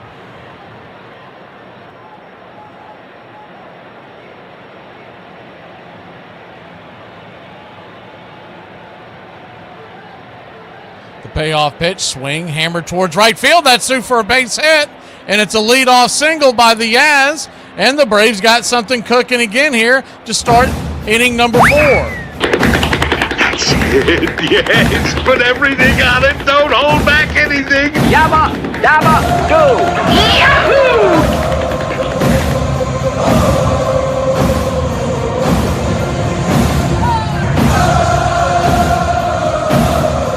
Righty-righty matchup.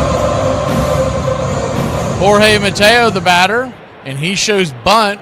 Pops a cutter back to the back screen. It's 0-1.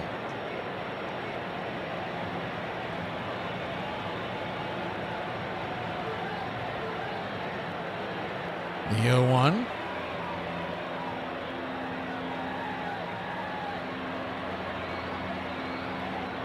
Kicks and turns. Swing and a miss at the changeup. Chasing one down around his shoelaces. It's 0-2. So an 0-2 count. Braves lead it 4-0. 4 runs, 5 hits, no errors for Atlanta. No runs, 1 hit, no errors for Cincinnati. The 0-2 pitch. Did he go around? They check down the first base line. First base umpire Marvin Hudson says no dice. Very close play, but we'll take it. The 1-2. Mateo, swing, bangs it to third, but plenty foul. Watkins, the Braves' third base coach, grabs it and flips it towards the crowd.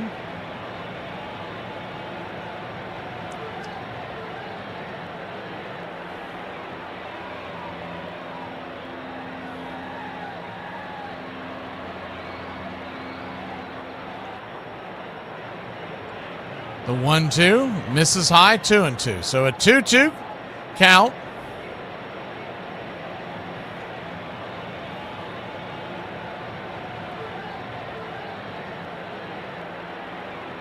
Runner at first, nobody out. The pitch to Mateo. Paddock winds up and brings it. Swing. Hard hit ball over third, but it's going to be a 5, 4, 3. They call a double play. That is close. He probably got him, but I'd like to see that again because, my word, it was that close. Mateo can absolutely fly.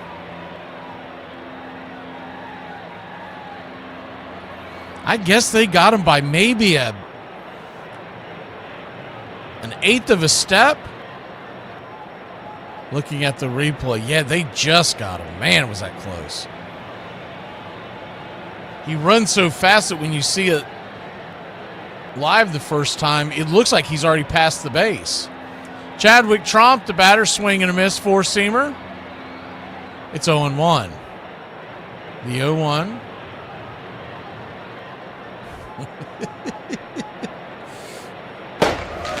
Kicks and fires, swing, lifts it. High and deep into left field, but not deep enough. Chadwick Tromp will fly out, and that'll end the inning. We accept that. Braves lead it 4-0. We go to the bottom of the fourth here in Braves country. Oh my God, I don't care. Back in a flash on the BCR.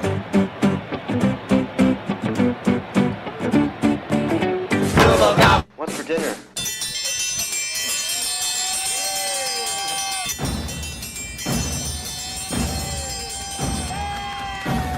Hey, Chef, what's for dinner? My favorite. What's for dinner? Get in my belly! Blob, the Blob, Blob Barker, Blob of the Hut, and Rub-a-Dub Chub. What do you want for dinner? I don't care. One large jambalaya, please. Jambalaya? Biggie can't fit through doorway. Oh, this is fantastic. You got my shirt at the Big and Tall shop? When did I make the crossover? I can't feel my hands. You gonna eat your cornbread? It's the wood that makes it good. Oh my God, I'm fatter than the skipper. No, and then. And then? No and then! No and then! No and then! I refuse to play your Chinese food mind games. You sure you know what you're doing? Yeah, Chinese food seems kind of complicated. Well, maybe for a less experienced chef. That ketchup? It's just a base. You don't understand cooking. Hey, you know what? I just figured out what I want for dinner. A nice hot bowl of shredded stew. Gazpacho, por favor. Por favor. I'm part Spanish. Adios, muchacho. Maybe you're getting cheese ball syndrome. I love broccoli. It's good for you. Then maybe you'd like to have a piece. Vile weed! Hurry up and munch those fries. We've got to get back to work soon. One large crab bisque to go. You want bread? You're pushing your luck, little man. Huh, you know what? I'm sorry. I've had shredded stew before, and it sure as diddly didn't taste like that. I'll tell you what, a refill on this delicious exotic tea. That's duck sauce. That is good. We're trying to lose weight. Fatty McButterpants. Lay off there, I'm starving. I'm gonna order us some pizza. A little neighborhood joint called Domino's. Domino's? Everybody enjoying the food so far? Oh my God, yes. We're gonna come tomorrow night and every other night for the rest of our lives. Oh, and don't cheap out on the tip. We all know you're loaded now. What's for dinner?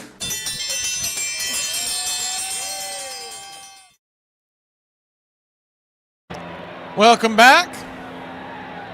Folks chowing down mellow mushrooms. Mark's got, I've never heard of that. I don't know if you're making that name up. Somebody's pizza. Catfish and coleslaw.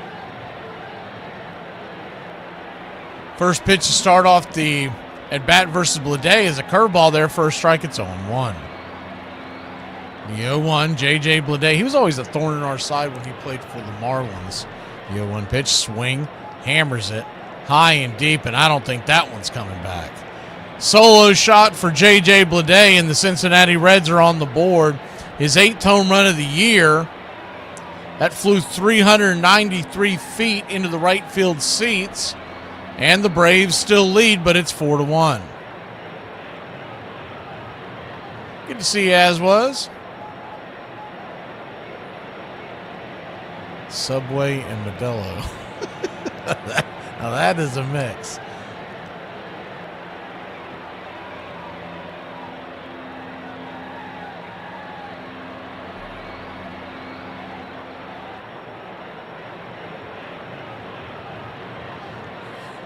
Righty-righty matchup. Sal Stewart takes the first pitch for a ball. It's 1-0. 1-0. Braves 4, Reds 1. Slider at the knees. 1-1. 1-1 count.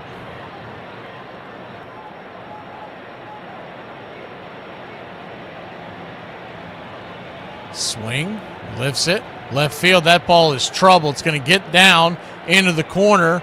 Yaz had a long way to go. He'll grab it and get it into the infield, but it's a double, and there's still nobody out.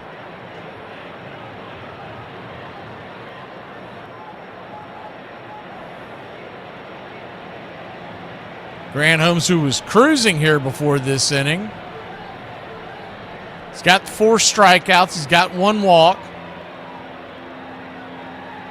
He's given up 3 hits, including that double and the home run just moments ago. Genio Suarez, the batter, and Grant Holmes, remember, he was the guy on the mound versus Suarez in Arizona when Eugenio hit 4 home runs that day, 3 against Grant. The 0-1. Slider in the dirt, 1-1. And I'm sure Grant remembers it because he is pitching around him. Genio Suarez grounded out to third his first time up.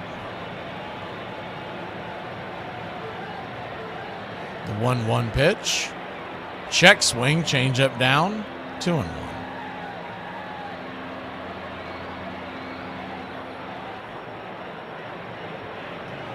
2-1 count. He's gone sinker, slider, changeup. The infield is back and to the right, or the left, excuse me. The 2-1 pitch, swing and a miss. Changeup just over the top, and we'll do it again.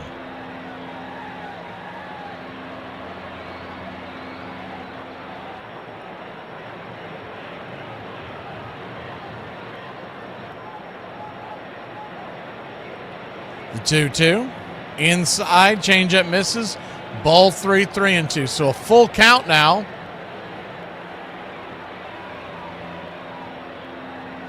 You know he doesn't want to give up another home run to Suarez, but at the same token, you don't really want to put guys on. The 3-2 pitch swing. Fouls it down the third base line, and we'll do it one more time. Standing on deck is Lowe. So he's in a bit of a pickle.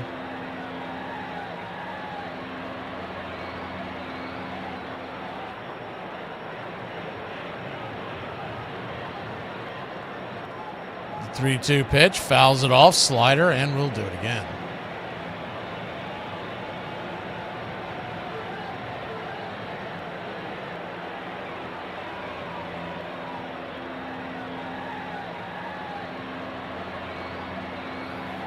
The 3-2. Swing, rolls that one foul.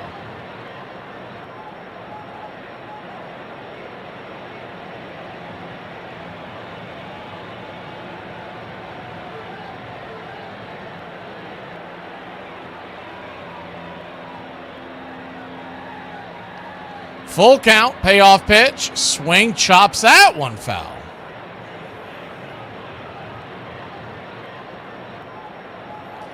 So this will be the 10th pitch of the at-bat.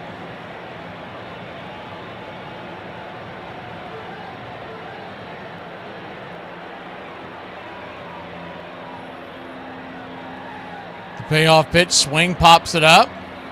High in the sky, will it stay in play? Looks like it will. Matt Olson makes the catch in foul territory. First base side, and there's one down. So a big out there for Grant Holmes.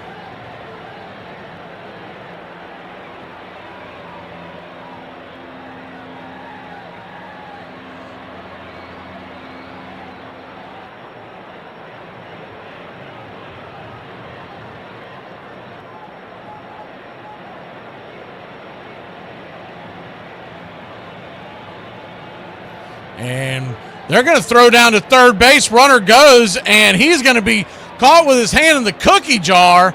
I cannot believe that he tried to steal that. Looked like he got a late jump. You're going to have to see a replay on that. The pitch came down, and it was almost like they knew it was coming because it was damn near a pitch out. He didn't get a great jump, nor is he really known for his speed. And a wide throw looked like a pickoff move. Gets the runner, so that clears the bases, and it's a 1-1 count now as that pitch is at the knees. It's 1-1. Threw me off because you never see a pitch out from with the guy at second as the 1-1 down and in 2-1. So a 2-1 count. Sal Stewart is not known for his speed by any stretch of the imagination.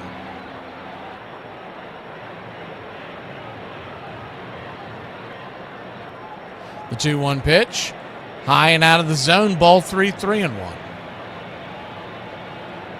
A 3-1 count.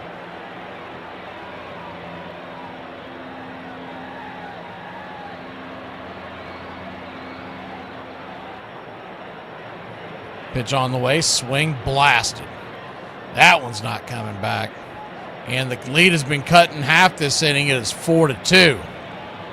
Nathaniel Lowe hits his 9th home run. That's the bad news. The good news is they did pick the runner off there at second base, going to third. So at least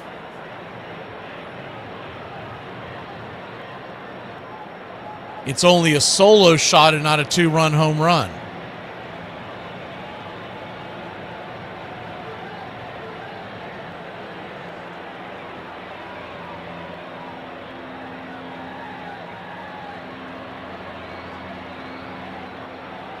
So 2 solo shots here in the 4th inning.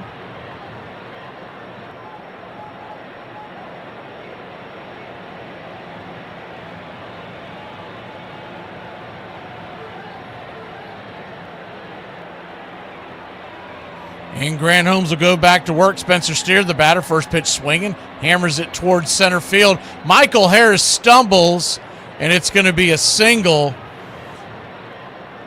Harris usually makes that play. He stumbled. I don't know if his cleat got caught in the grass or what happened there, but he stumbled, and the inning continues. Normally that's a... Looks like he might have misread it too there for a second, but he did the smart thing. Once he stumbled, he just pulled up to keep the ball from going behind him.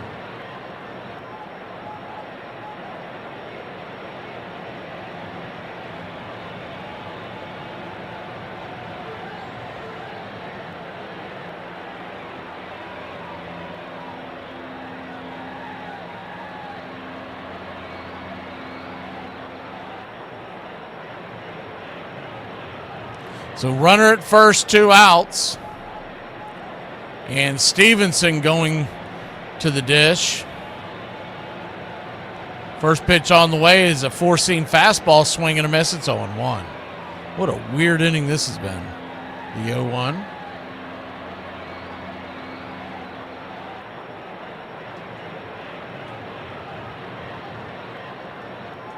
Holmes comes set. Kicks and fires. Swing and a miss. Slider, and it's 0-2. 0-2 count.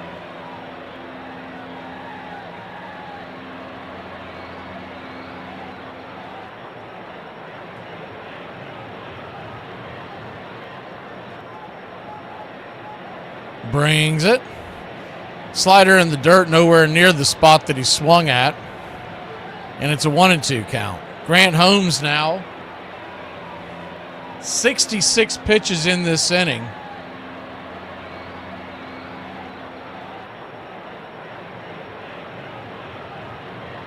The 1-2 pitch. Oh.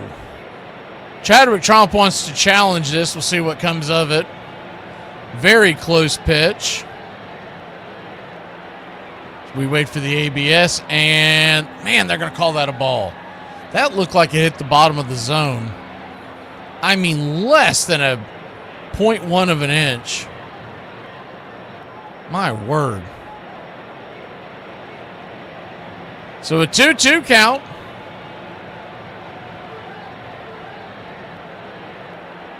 Kicks and fires, swing, bangs the changeup to the back. We'll do it again.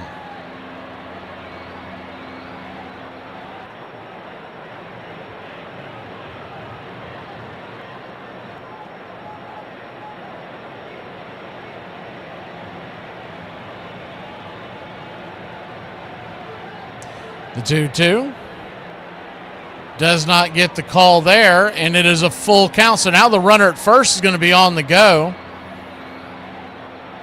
This is a frustrating inning for Grant Holmes. Not just the home runs, but the weird calls. Harris falling, the 3-2 pitch swing, pops it up. High in the sky, and Matt Olson will make the catch, and thankfully that'll end the inning. But not before the Reds cut the lead in half. It's 4-2. We'll go to the 5th with a 2-run lead here in the Queen City. Fat, drunk, and stupid is no way to go through life, son. The faces from the past. You've walked past them many times. I don't think you've really looked at them. Go on, lean in. If you listen real close, you can hear them whisper their legacy to you. Listen, you hear it? Seize the day, boys. Hello. The world ain't all sunshine and rainbows. She did not drink the vodka. Because I drank the vodka. Objection! Please be seated, sir. This is not a courtroom. Well, I object anyway! October 11th. October 11th, October 12th, and 13th, and 14th. I drank all of those days. I drank. I'm drunk now. I'd rather fight beside you than any army of thousands. Then take it. It's yours. Tonight, we are the greatest team in the world. And you were meant to be here tonight. This is your time. Their time is done. It's over. Screw them. Guys tired? Go get all the sleep I need and I'm dead. Forget about the crowds, their fancy uniforms, and remember what got you here. Focus on the fundamentals. We've gone over time and time again. You damn dirty son of a... I wouldn't make it a habit calling me that, son. I want you to remember that no bastard ever won it by dying. You won it by making the other poor dumb bastard die. Well, that was pleasant. Nice of him to stop by, don't you think?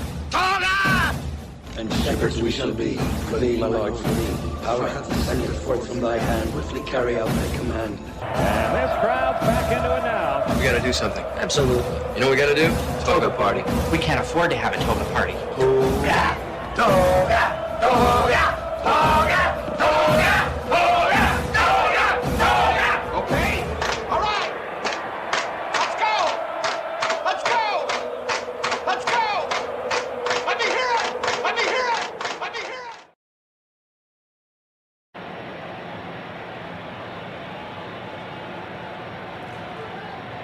Welcome back. Ronald Acuna Jr. will be the batter. He is 1 for 1 on the day. First pitch swinging, pops up a lazy fly ball to very shallow right field, making the catch is Spencer Steer, and there's quickly one away.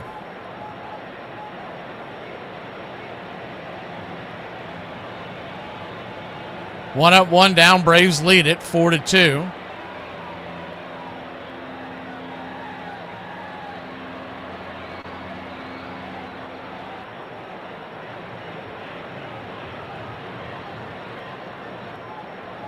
Pitch on the way to Michael Harris, four-seamer at the knees. It's 0-1.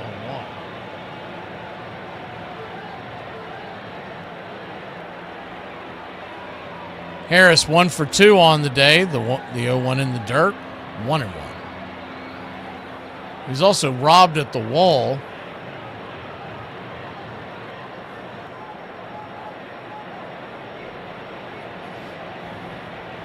One count. Turns and kicks. Smacks the outer edge, four-seamer, and Harris wants to challenge this one. And let's hope he gets it right because we're out of challenges if not. And he did not get it. So the Braves are out of challenges just like that. Long way to go with no ABS challenges. Wrong, wrong, wrong, wrong. Wrong, wrong, wrong, wrong. You're wrong. The 1-2 pitch, swing, drops it into center field, and it's a one-out single for the Atlanta Braves. Good job, Buddy Mike, getting the back on track. They know about that. God bless you, Mike. Keep your game tight. Never know. You know what I'm saying? I got a little razzle-dazzle.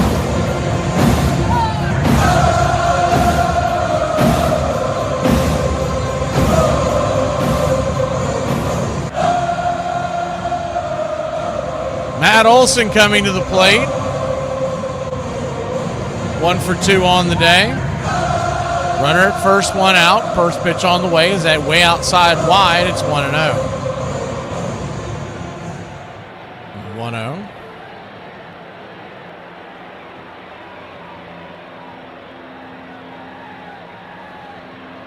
The 1-0 pitch. Turns and kicks. Outside wide. 2-0. So a 2-0 count.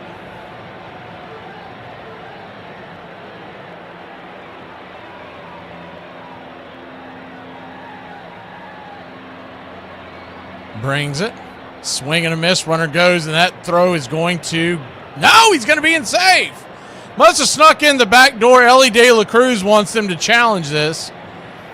The throw looked like it beat him, but Harris slid to the back of the bag. They do want to challenge it.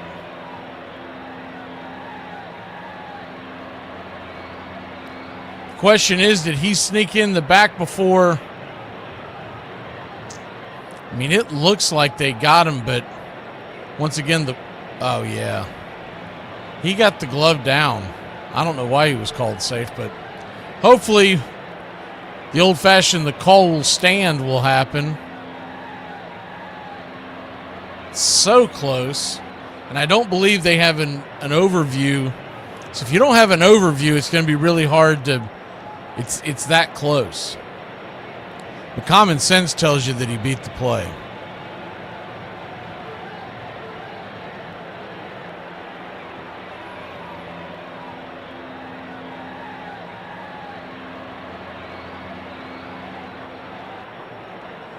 They continue to show the same spot.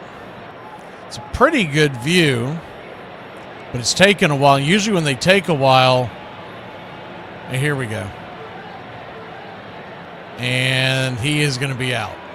So he's been caught stealing. Good throw by Stevenson. He's had 2 good throws today, even though we got the first stolen base on him. Stevenson, he's from Braves country, right outside Atlanta, Georgia.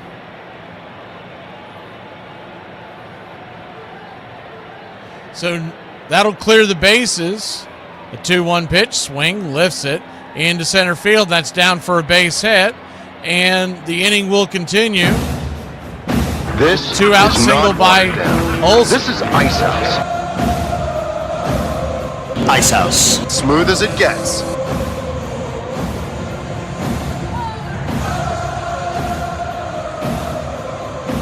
So y'all will notice a change that we made here just a little while ago on the Emojis Country Club. It was the only way I could figure because it was the first pitch on the way, swing and a miss by Ozzie Albies. Is a changeup in the dirt. It's 0-1. Charlie wanted the Ducks back, but we don't have enough room because we added the Bobby Cox number 6. So what we decided to do is the 0-1 to Ozzie. Changeup down away 1-1. You will notice now that the Ducks on the pond will sit. What does it say? Something like six Ducks for Cox because Bobby wouldn't fit. So, get your mind out of the gutter. But the 6 Ducks, I know typically you would have 3 or 4 up there, but we're doing 6 for Bobby Cox. The 1-1 pitch swing, pops it up back behind home plate, and that'll foul out into the crowd. We'll do it again. Also kind of figure that if you're using that all year long, you're more likely to think about Bobby. We haven't seen the 6 use a whole ton, so you kind of get that.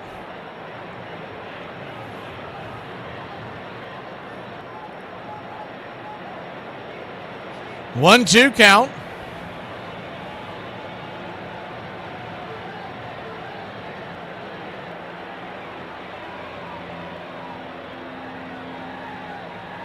Pitch on the way. Ball kicks well wide of the plate. I don't even know where it went. Matt Olson's going to go all the way up to second base. That thing ricocheted.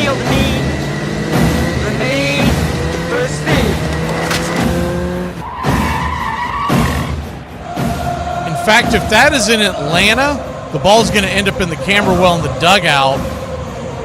Here in Cincinnati, the first base dugout's a little further forward. That would have been out of play and also would have been standing at third. The 2-2 misses high and out of the zone. Ball 3-2. So a full count. Braves lead it by 2.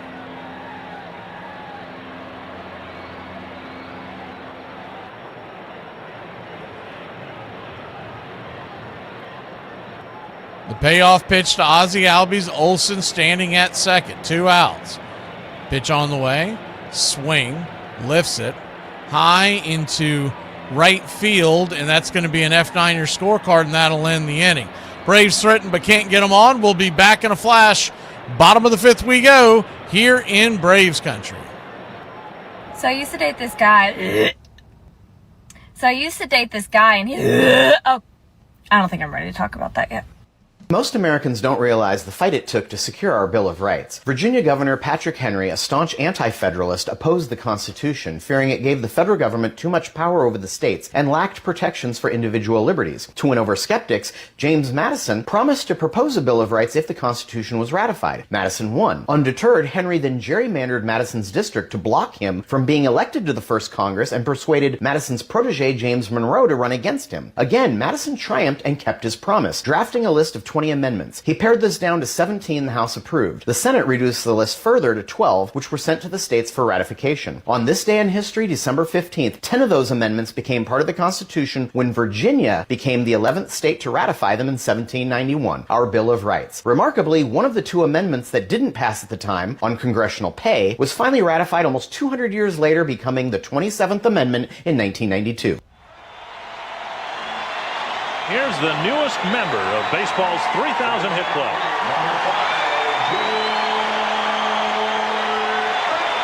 Returning home to Kansas City after his 3,000th hit, late in the 1992 season, life for George Brett couldn't have seemed better. But questions lingered about what was next, inside Brett's head, and evidently in the mind of Royals owner Ewing Kauffman. The year I got 3,000 hits, he says, well, are you going to play next year or not? I had 1 year left on my contract. And I said, I don't know, I'm going to call some people. I just got 3,000 hits. Do I really want to play anymore or what? Then that's when I say, well, if you were me, Mr. Kauffman, what would you do? And he looked at me and he said, if I was you, I would retire and let a younger, more deserving player play. Braves Country Radio, your home for the classic call of Braves Country Baseball. Welcome back. You can see that on your screen as we take it away. First pitch on the way is a bunt attempt and a wide throw by Riley, and it's going to be an infield single for T.J. Friedel to get aboard here to start the bottom of the fifth. 4-2 Atlanta, and the top of the order now rolling over for the Reds.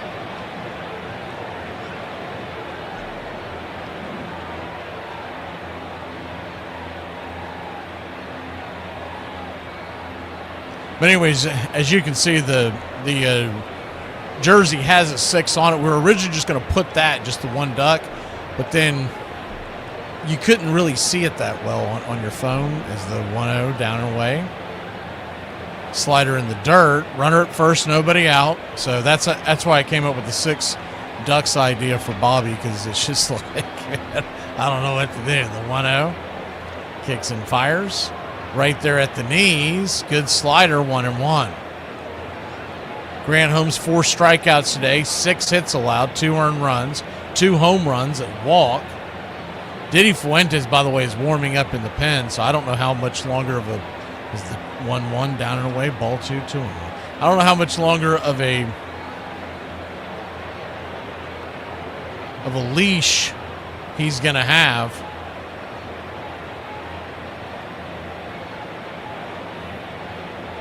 This is the 3rd time through the order. The 2-1 pitch swing. Lifts it.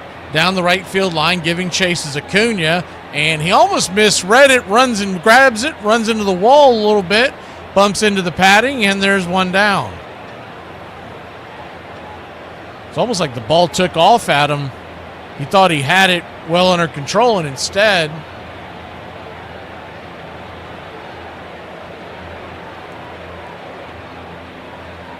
almost lost it. Not a strong wind here, but it must just read it bat off the bat. Ellie De La Cruz, the batter. First pitch swinging, changeup, bangs it down the first base line. It's 0-1.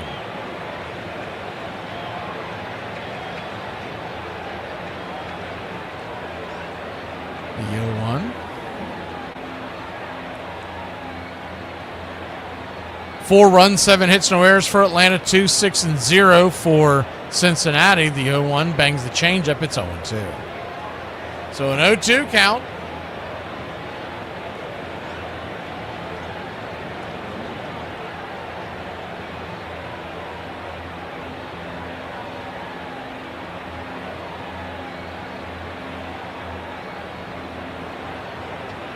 Pitch on the way. 4-seam fastball, high and out of the zone, and it's 1-2. Kind of thought we were going to see Diddy come when we hit the second. It's almost turned into the same thing that they were doing with Raylo, where they don't feel comfortable him going through the order the 3rd time. The 1-2. Swing and a miss, strike 3. Got his 5th strikeout of the day. And that's not nothing. Good pitch by Grant Holmes, pulling that trigger, sports. Baby. Not trying to be the best at exercising. I'm Teddy Powers. I'm the man who has the ball, so that is why I am better than everyone in the world. Blade, who had the home run last time up, first pitch swinging, slices it under the glove of Olsen, a slow roller out there to Acuna, so the runners will go corner to corner, and there's 2 outs. This might be it for Grant Holmes. He's at 80 pitches. That ball, Olsen must have gotten a piece of it because it rolled fairly slow away from Olsen. Either that or it hit the lip and took a funny hop to slow it down.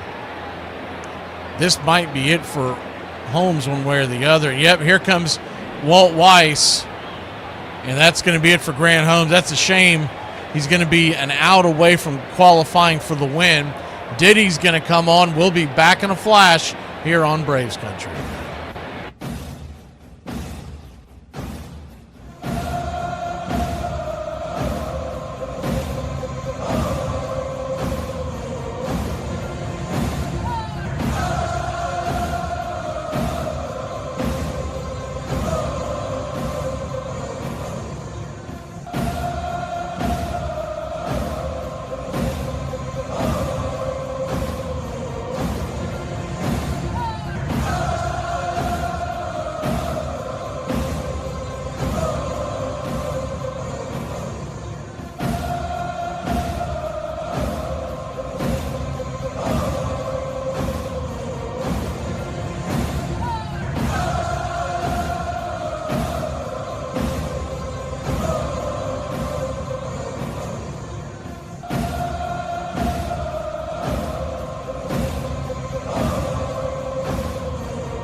Welcome back. Didier Fuentes comes on. Runners at the corners.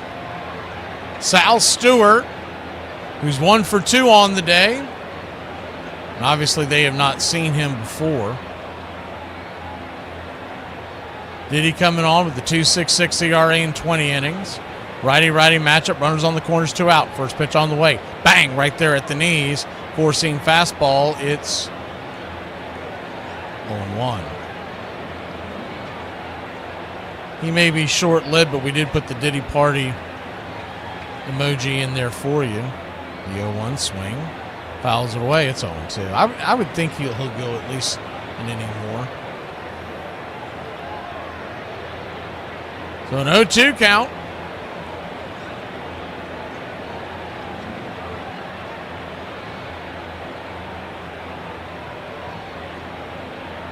Turns and kicks, swings, slices it towards right field. That's down for a base hit. Acuna comes up with it, and they'll have runners at the corners once again, and there's 2 outs. So an RBI single by Sal Stewart. Not a hard hit ball, but hit it against the defense, and that'll bring Eugenio Suarez to the plate.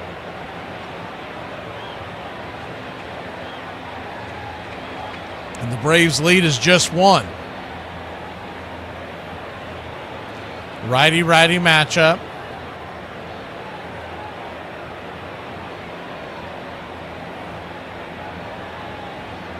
Suarez digging in. The infield is back into the left with 2 outs and runners on the corners.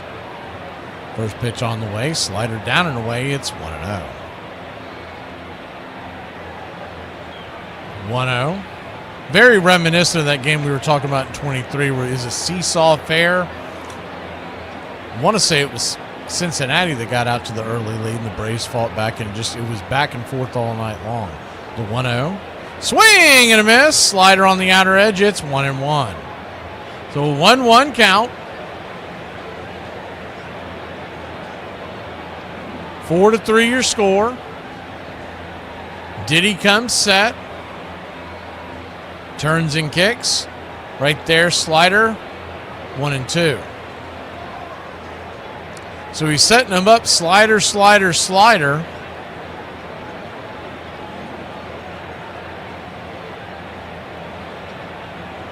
The 1-2. Fastball well off the plate. Four-seamer misses. And it is 2-2. Braves 4, Reds 3. 4 runs, 7 hits for Atlanta. No errors. 3 runs, 8 hits for Cincinnati. No errors. The 2-2, four-seam misses. And it is ball 3. So the runner at first is going to be on the move. Holmes still responsible for the man standing at third.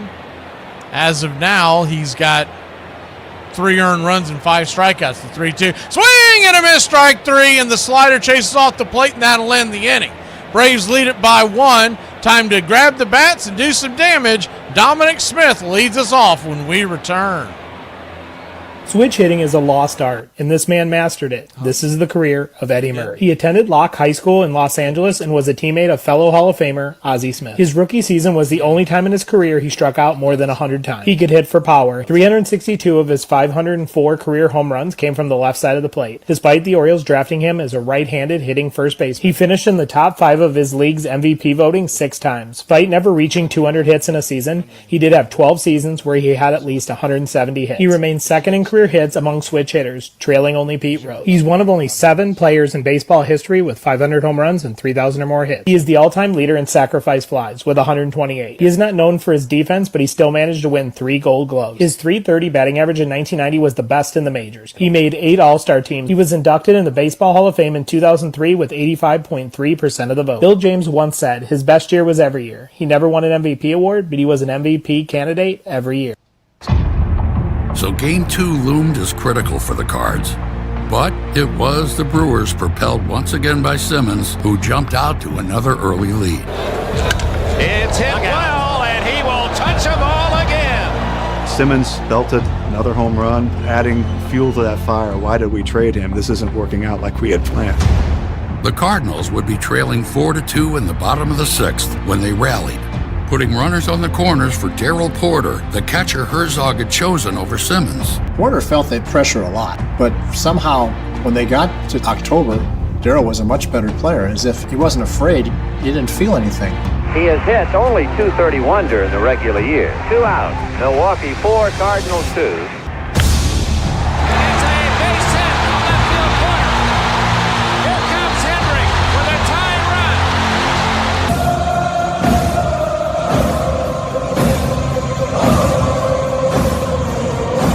Welcome back. Junior Marte coming on, the right-hander for the Cincinnati Redlegs. Braves lead it 4-3. Righty-lefty matchup. First pitch on the way is a sinker. Down and in. They said that Dominic Smith went around. It's 0-1. The 0-1.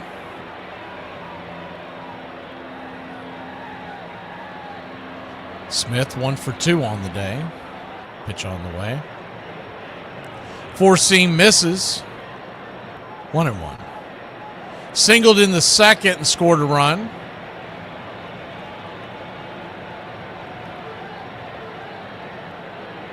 Standing on deck is Riley as the 1-1 swing and a miss. Slider. Down and in, 1-2. So that'll put an end to Paddock's day. His ERA will raise to 6.9 after giving up 4 runs in 5 innings. Came in with an ERA just above 6. The 1-2 count. Turns and kicks. In the dirt. 2-2.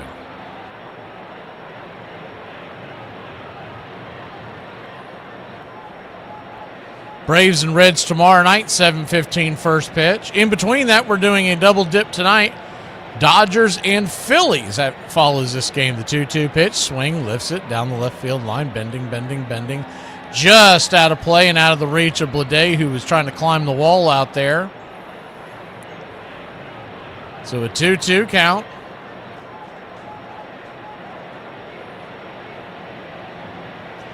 Braves 4, Reds 3. Still a long way to go in this one. And this is a high-scoring baseball diamond. The 2-2 pitch, swing, slaps it towards left. That's going to get down for a base hit.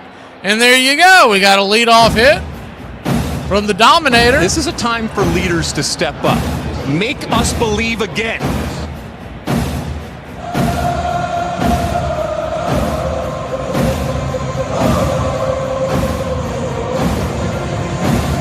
Austin Riley coming to the plate. You just got dominated.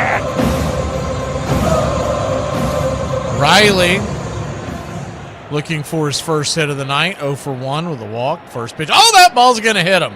High and inside. Hits him in the elbow, but it's right in that padding. So he appears to be okay. He'll take the free base. You're my boy, Blue! Blue, you're my boy!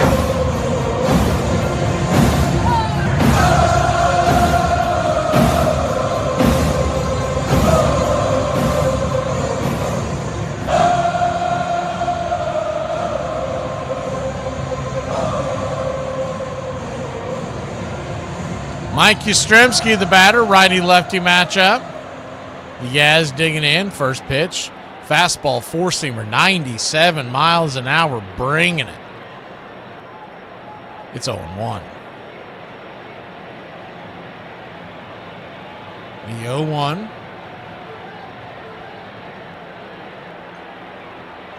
Swing and a miss at the slider in on his shoelaces. Down and in, it's 0-2.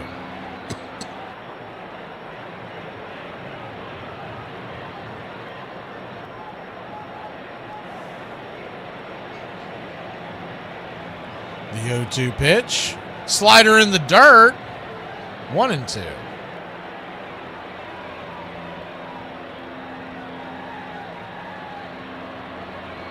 So 1-2 count.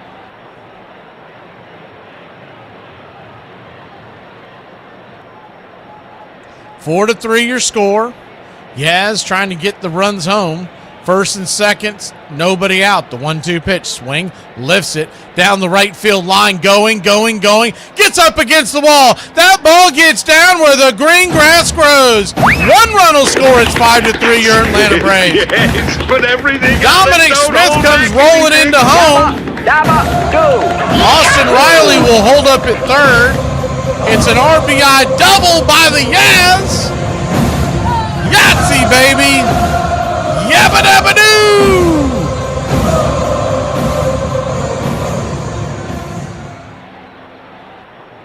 That ball was clocked.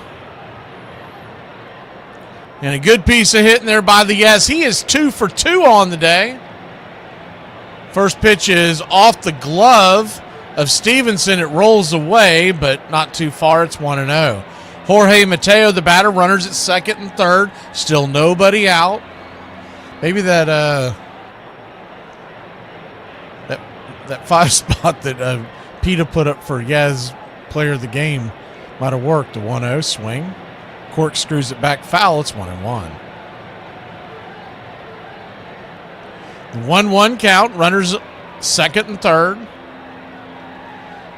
Nobody out, and you've got Tromp on deck unless they decide to pinch hit here. You could see them doing that in a key part of the ball game.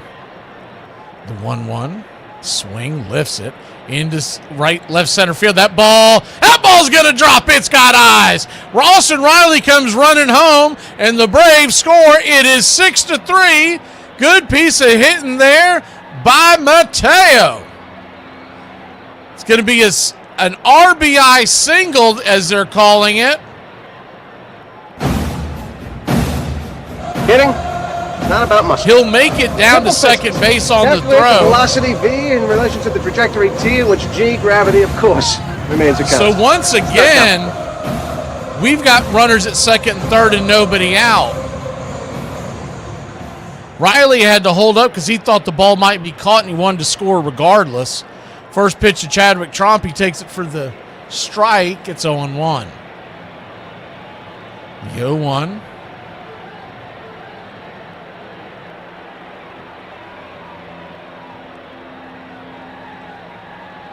Kicks and fires. Swing and a miss. Wild swing.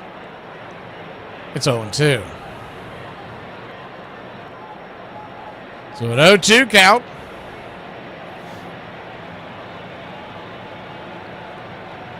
Chadwick digging in. The slider down and away. Do it one more time. Guess there's really not a great left-handed bat to come off the bench for this Braves squad. As the 1-2 fouls it back. Do it again. Sandy Leone is the only left-handed batter, and I don't think you lose a whole lot one way or the other between him and Chadwick Tromp. One reason why I'd want to see Leon come in is because we've got a new soundbite for him. The 1-2 pitch. Swing, chops it foul. And we'll do it again. Still working on one for Chadwick. Trying to find the right sound for him. Caleb Ferguson, the southpaw, is warming up in the pen. And I liked Chop Shop's idea of Mateo's is the 1-2 pitch. High and inside, that ball almost gets him. 2-2. Of the you say Mateo, I say tomato or whatever. Anyways, looked up that song and there was no. It was getting banged left and right by sound copyrights. The 2-2, swing and a miss, strike three, and Chadwick down on strikes and there's one away. That will take us back to the top of the order though. Ronald Acuna Jr. Braves lead at 6-3. Feels like you're going to need about 10 to win this game tonight in this stadium. And it looks like Tito's coming out, and he has seen enough as he is heading out to take Marte out of the game, as they're going to automatically walk Acuna and bring the southpaw in to face Michael Harris. So lefty-lefty matchup, but he's been hitting lefties recently. We'll be back in a flash.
Welcome back, lefty-lefty matchup. Caleb Ferguson coming on to face Michael Harris II. The bases are loaded. One out. And here's the first pitch. Cutter outside wide. It's 1-0. 1-0 to Michael.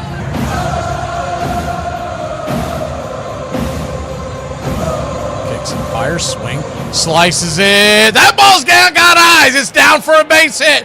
1 run will score. Your Atlanta Braves lead 7-3. 2 runs will score. A 2 RBI for Michael Harris II. He'll stop at first base, and the Braves have a snowman on the board once again, baby. Good piece of hitting by Money Mike.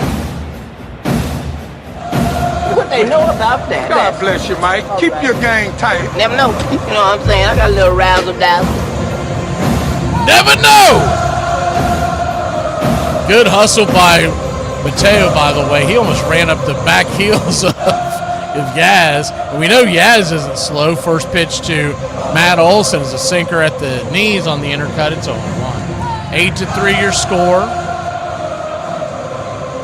First and second. 1 out. Acuna at second. Harris at first, so speed on the base paths. The 0-1. Turns and kicks. Swing. Sizzles it back to the backstop. It's 0-2. On deck would be Ozzie Albies. He would be turned around to the right side. Then you're back to the left-handed bat of Dominic Smith, who got things going here. The 0-1, or the 0-2, excuse me. Brings it. Swing and a miss. Blew it right by him up in his kitchen. 93-mile-an-hour sinker. Just in off the hands, and there's 2 down. 2 down in Ozzie Albies.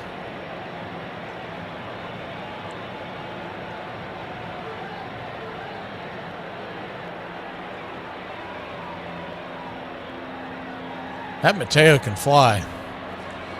Lefty-righty matchup. First pitch swinging by Ozzie. Chops it backwards. It's 0-1. The 0-1.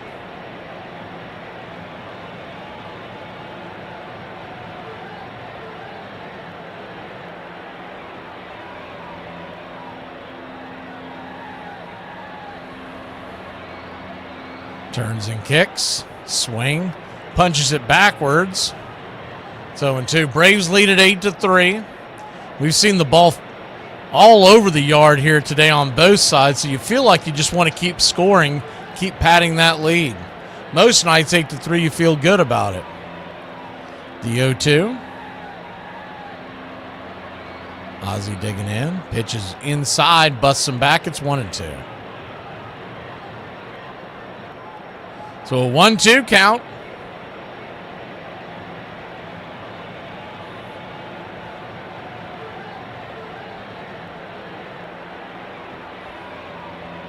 Pitch from Ferguson. Swing. And a miss. Strike 3. The bat went flying. I thought he had made contact. No, he just lost the bat and it went flying. We'll be back here in a flash. The Braves lead it 8-3. Bottom of the 6th we go. I ain't on a run from the law, okay? We just see things a little differently, so I just had to leave Florida till it cools down a little bit. But let me tell y'all why America's the best place to be on the run, okay? If I was in England right now, it would be cold, drizzly. Big Ben would be waking me up every hour, banging his bells, okay? The king would be stomping around trying to throw me in a dungeon, okay? This is why my heart breaks for those people in England. Keep on rocking. I'm just living like a president in the land of the free and the home of the brave for a little bit, man. This is the story of 3 men who woke up as baseball players, and by the end of the day, they would become heroes. In the 19th century, George Davis, Kid Gleason, and Mike Grady were all part of the New York Giants. While on a streetcar on their way to the Polo Grounds on April 26, 1900, they noticed fire coming from an apartment house just a few blocks from the stadium. Not wasting any time, Davis climbed a fireman's ladder and rescued a woman who had fainted. Then Gleason joined him and led another woman and a child down the fire escape. After the fire department arrived, they stayed until all the people were out of the building. The fire would leave 45 families homeless, but alive, thanks to the quick thinking of those 3 Giants players. They eventually did make it to the ballpark and played a game against the Boston Beaneaters that afternoon. And that's the story of how 3 baseball players turned into heroes. As a teammate and a friend of Darrell's, it was great to have him experience that because he did. He took a lot of grief out there. At the end of 6, a 4-4 tie. The score would stay tied into the bottom of the 8th when the Cardinals again got some base runners looking to take their first lead of the series. Bases loaded, 1 out, and the 3-0 pitch to Steve Braun is 4-4. The Cardinals take the lead 5-4 as Ladd walked in the tie-breaking run. Meanwhile, the Cardinals bullpen ace Bruce Sutter had entered the game in the 7th inning and was on his way to retiring the final 9 Milwaukee batter. Swung on, and a drive to straightaway center, and Willie McGee puts it away. We head for Milwaukee, a game apiece.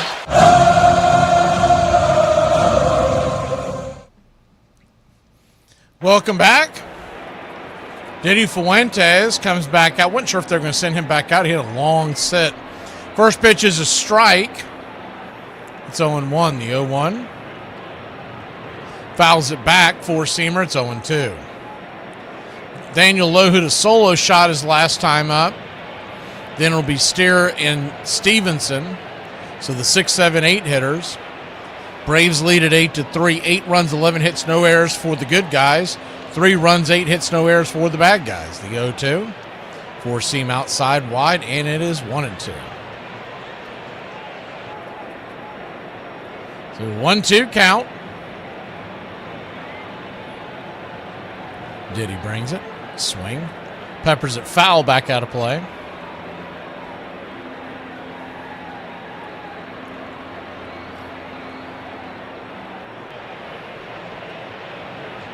The 1-2 pitch. Kicks and fires. Swing. Pops it out of play.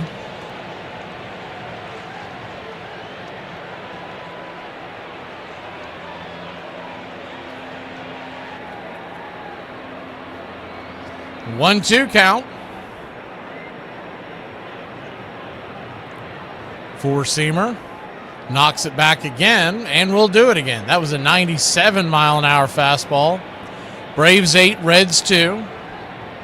Appreciate you spending your Friday night here in Braves country. Make sure to smack that subscribe and like as the 1-2 pitch. Swing, drops it on the ground, dribbles it over to second. That'll be a 4-3 put out, and there's one away.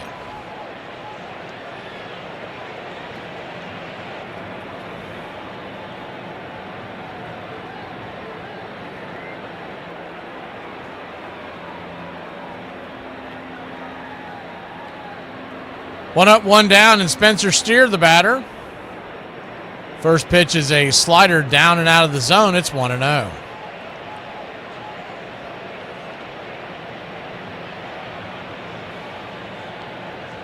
The 1-0.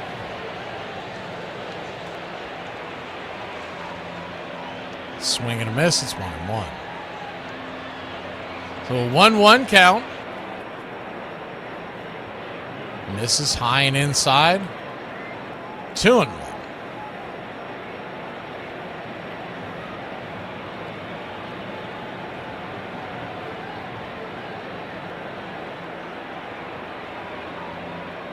The 2-1 pitch. Swing and a miss. Four-seamer, 2-2.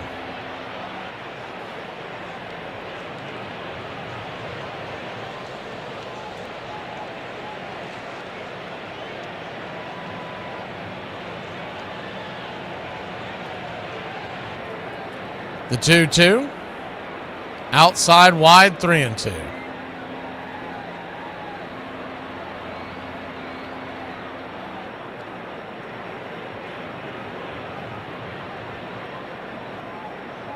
The payoff pitch, swing, pops it up. High in the sky, F5, as Riley's underneath it, foul territory. He'll make the catch, and there's one away. I guess someone's been giving you all a hard time or something.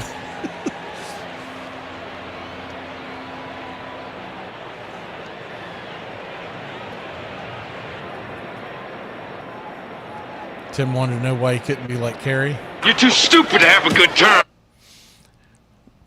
Righty-righty matchup. First pitch is a four-seamer right there. It's 0-1. The 0-1. Just misses outside. 1-1. Remember, we're out of ABS challenges.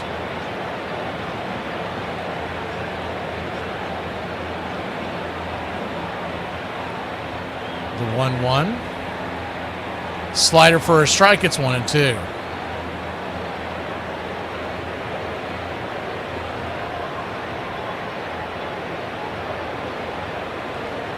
The 1-2 count. Braves lead at 8-3. Good luck to your son, Nate. The 1-2 pitch. Just misses four-seam fastball. 99 miles an hour. Missed the black by just an inch or so. I don't know if it had anything to do with it, but Stevenson rubbed his eyes like he couldn't see it. He was like, what was that blur that went by? The 2-2. That four-seamer well outside the zone, and it is a full count. So a payoff pitch coming to Tyler Stevenson. I always thought he'd be a good pickup for the Braves towards the end of his career with them living in Atlanta. The payoff pitch, swing, chopper, over to third. That'll be a 5-3 putout, and that'll end the inning. We'll go to the top of the seventh. Braves lead at 8-3. Go get some insurance here on a warm night in Cincinnati. Gentlemen, can you please explain to me what it is about the sundresses that you like so much? If any man tells her, they are banned from the council. I think I'm going to emotionally quit my job. Like, I'm still going to work there, but I just don't think I'm going to care anymore. There's a saying I love, okay? It goes, the best time to plant a tree was 20 years ago. The second best time is today, baby. Don't wait, okay? A lot of people in the comments saying they hope they could be like me when they get older. Fun and free and silly and stupid. Guess what, baby? You don't have to wait, okay? In 1776, Hamilton was 21, okay? Lafayette was 18. Jefferson was 33. These weren't crotchety old men complaining. These were excited young folks being the change they want to see in the world. Creating America. They had George Washington on their team. They could not lose. They defeated the biggest empire in the world, and we kicked their ass and sent them back to England. Okay, this is the beauty of the land of the free. Have fun. Be silly. It's not too serious, man. This is the beauty of life, all right? Keep on rocking in the land of the free, baby. Normalize not going out because you got the toots. Y'all, if it's one thing I definitely know how to do, is turn $1,500 into $1.50. The fans in Milwaukee were primed to see the Wallbangers pound the ball all over the park, but instead the power in Game 3 would come from an unexpected source for the visitors. Hit high and deep to right field, and McGee will touch them all! A 3-run home run for rookie Willie McGee, and the Cardinals jump in front 3-0. Very few people on a national stage knew of Willie McGee. They got to know him in Game 3. McGee hits another drive to right field, and that might go. It's gone. Home run McGee. His second of the game. And we go to the stretch half of the 7th inning with a score in Milwaukee. St. Louis 5, the Brewers nothing. Welcome back, top of the 7th inning. Braves lead at 8-3.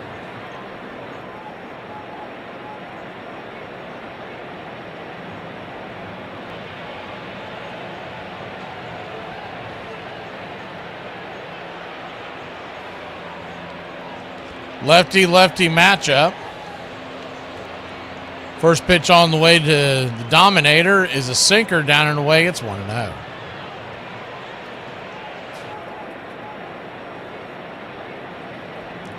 The 1-0. Dominic Smith 2 for 3, 2 singles, 2 runs. The 1-0 pitch, swing, bounces it towards the first base dugout, just past the camera well, in and out of the crowd. It's 1-1.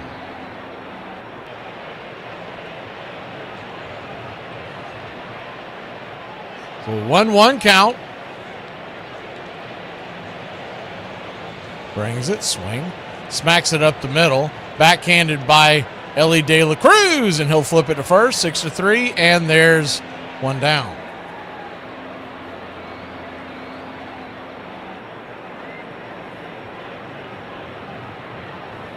One up, one down. Austin Riley coming to the plate. He's 0 for 3. But he's walked and been hit by a pitch. He has scored twice the 2 times he came aboard. First pitch to Riley is a slow curve. Upstairs for a strike. It's 0-1.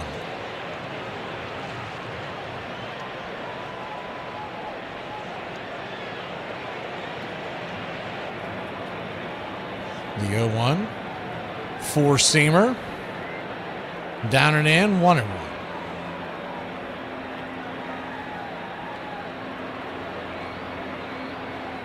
1-1 count. Kicks and fires. Four-seamer fouls it away. It's 1-2. Braves and Reds back at it tomorrow night. 7:15 first pitch. And then we'll see them on Sunday at 1:40. The 1-2. Swing and a miss the cutter at strike 3, and there's 2 down. Riley's woes continue.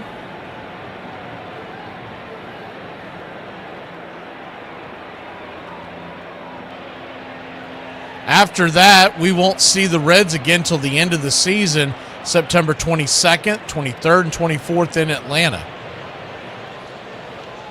First pitch on the way to the Yaz is a slurve.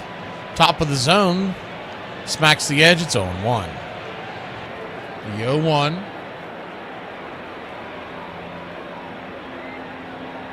Turns and kicks. Swing. Lifts it.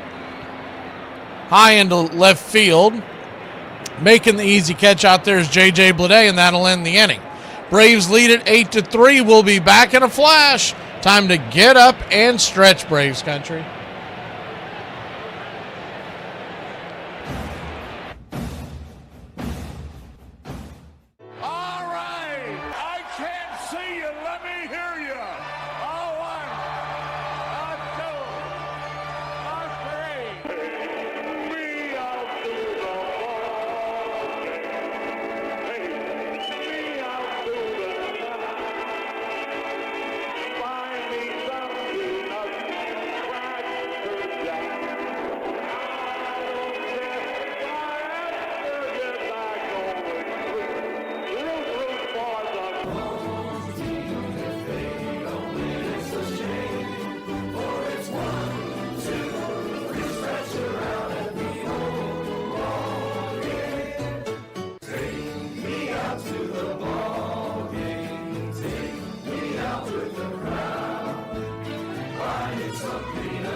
Dylan Lee is coming on for your Atlanta Braves here in the 7th inning. So Walt Weiss looking to be aggressive, trying to lock this thing down. First pitch on the way is a four-seam fastball right there for a strike. It's 0-1. Lefty-righty matchup. The 0-1. Turns and kicks. Swing, fouls it away. It's 0-2. Your out-of-town scoreboard looks like this. The Nationals, man, they are playing some good baseball. They are up on the Padres 5-4 in the 6th. In Washington is the 0-2's grounded foul. Myers coming in to bat for Friedel. See if he stays in the game. 5 hits as a pinch hitter this season, the most in Major League Baseball. They're in Pittsburgh, Pennsylvania, and the Pirates trail the Twinkies 5-4 in this 7th. The changeup misses off the plate. It's 1-2. Baltimore, Maryland. It's the Orioles 5, Toronto 4 in the top of the 7th. The 1-2 pitch misses high, and it is 2-2. They're down in Queens, and the Marlins and Mets are doing battle in National League East. Mets lead at 6-4. The 2-2 pitch. Swing and a miss, strike three. Slider down in on his shoe tops, and there's one away.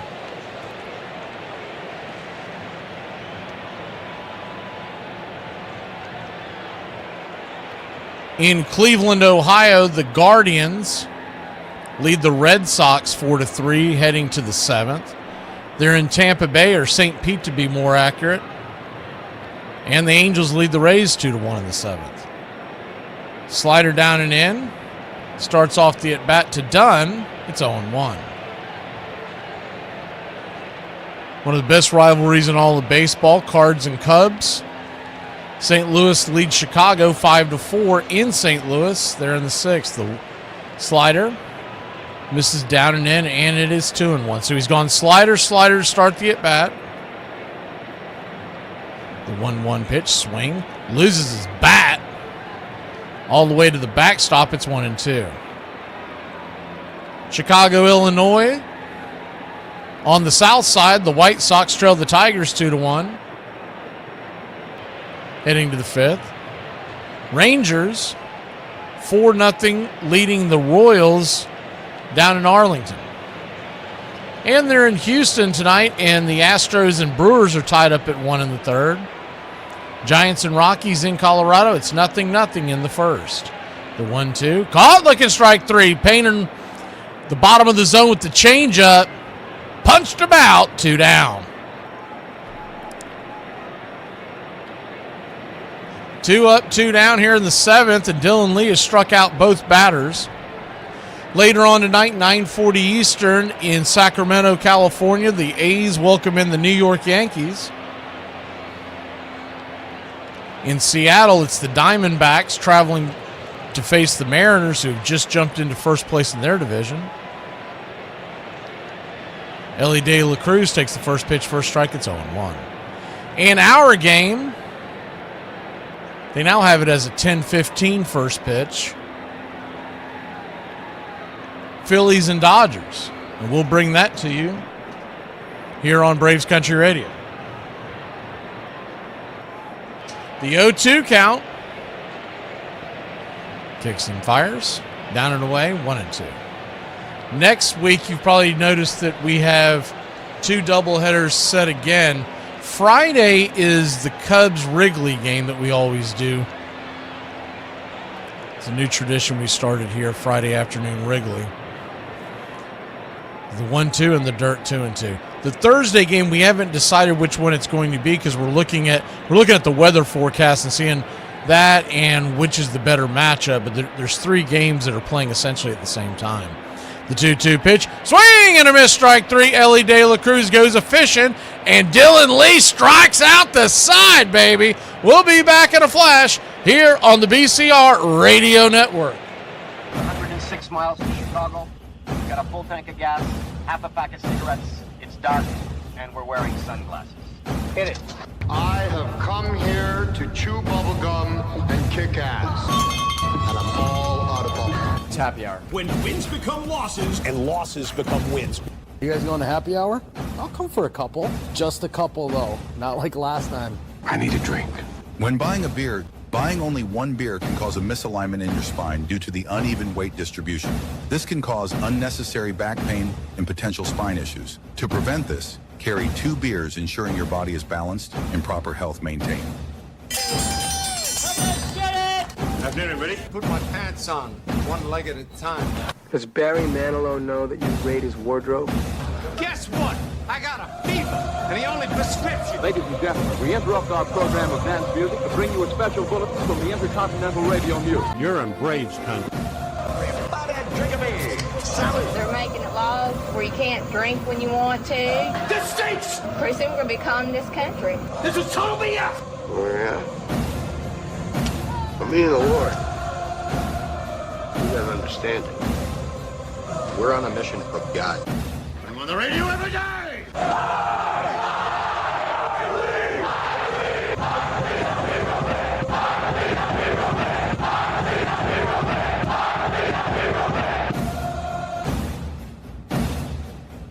If you want to stop me,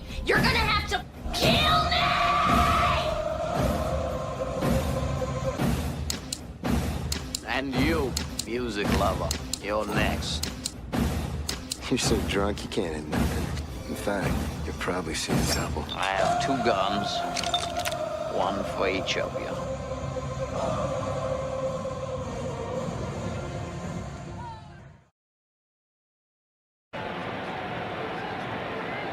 Welcome back. Atlanta Braves lead the Cincinnati Reds 8-3, and leading off here in the innings, Jorge Mateo. He fouls the first pitch back. It's 0-1. Maxwell, the right-hander, on for the Cincinnati Reds. The 0-1 pitch, swing, lifts it into center, drifting over, and making the easy catch out there is Dane Myers, who replaces Friedel in center. 1 away.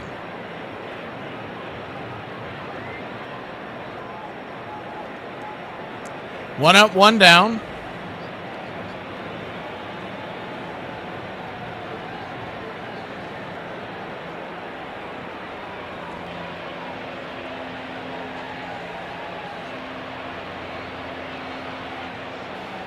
First pitch is a 4-seam fastball to Chadwick Tromp for a strike. It's 0-1.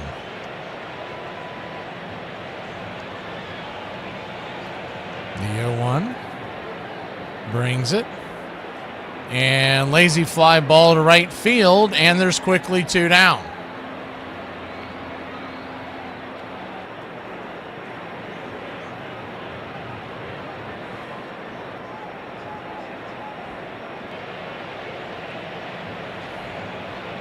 Two up, 2 down.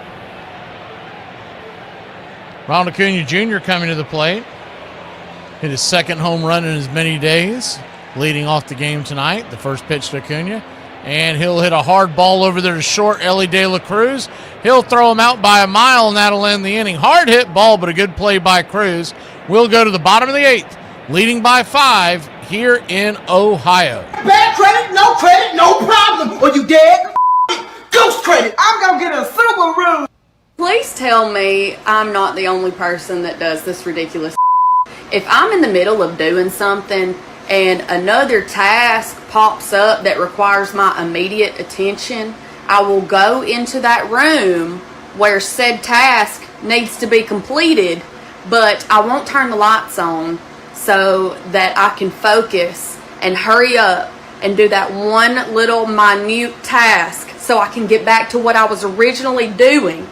But my brain wants to just start a bunch of tasks in that new room we just walked into, so I just end up doing a bunch of damn tasks in the dark. And introduce yourself. My name is Michael with a B, and I've been afraid of insects my entire life. Stop. Where? Where's the B? Johnny has 19 bottles of this soap, and he gives Gina. Wait, why does Johnny have so many soaps? Mind your business! So I am confusion. Why is this one Kansas, but this one is not Arkansas? America, explain! Explain! What do you mean in Arkansas? And why do you want to be a librarian? Oh my God, you're hired. Grew up in a really small town, El Segundo, just south of the LA airport. And it seemed like every day of the summer at 9 o'clock, me and my brothers would go up to the corner. We'd hitchhike down to Manhattan Beach. And pretty much every day we were at the beach and body surfing and just kind of hanging out. George was a little bit of a slacker as a kid. It was his brother, Ken, who was the All-American boy. Ken Brett, 5 years older than George, was the 4th overall pick in the 1966 draft, who just a year later would pitch in the '67 World Series at age 19 and go on to a 14-year big league career.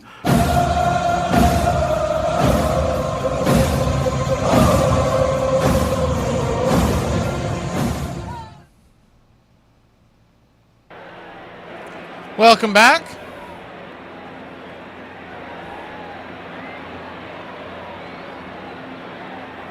Oh, I remember now when we played Cincinnati in Cincinnati. That was the weekend of the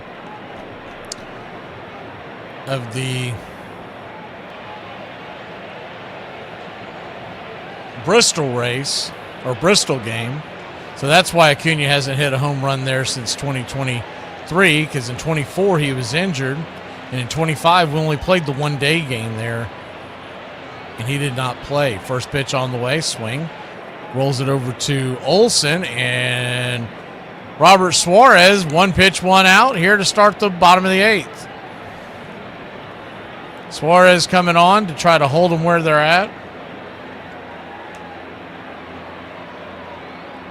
Doubtful you see Iglesias in this game. They'll probably try to save him. You've noticed when they've got a strong lead in a game, you'll see one or the other, but they usually don't try to use two. The only way they would use Iglesias if he was needed, or they really think that he needs to go ahead and get some work today. Sinker is right there at the knees. It's 0-1. Righty-righty matchup.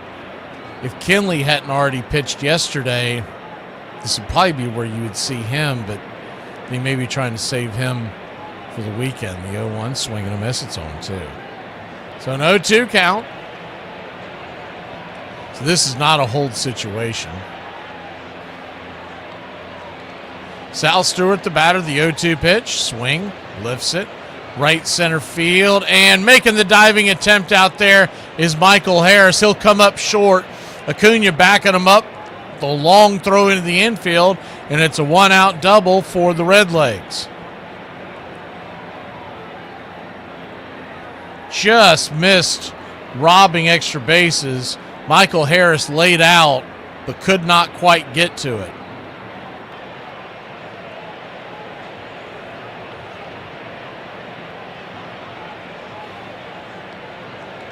So runner at second.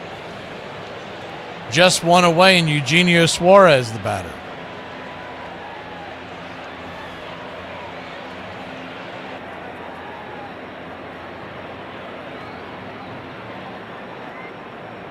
Good to see you, Iron Lung. I didn't see you sneak in here.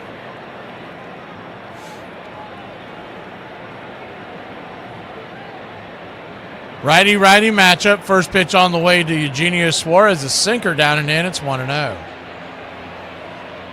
Game one of our doubleheader. Tonight's doubleheader, Phillies and Dodgers. They're setting that for 10:15 Eastern time.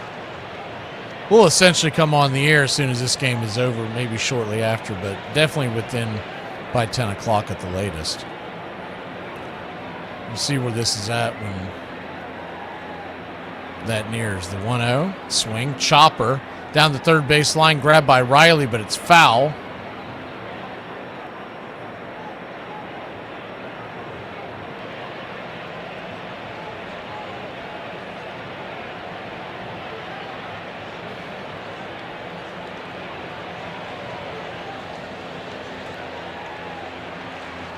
The 1-1 count.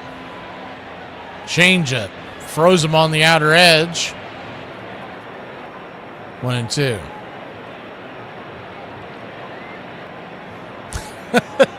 Iron Lung, I could have swore someone was talking to you earlier, like early in the game, and I thought you got canned. The 1-2 chops it foul. It's like he either got canned or he faked an illness to get home. 1-2 count.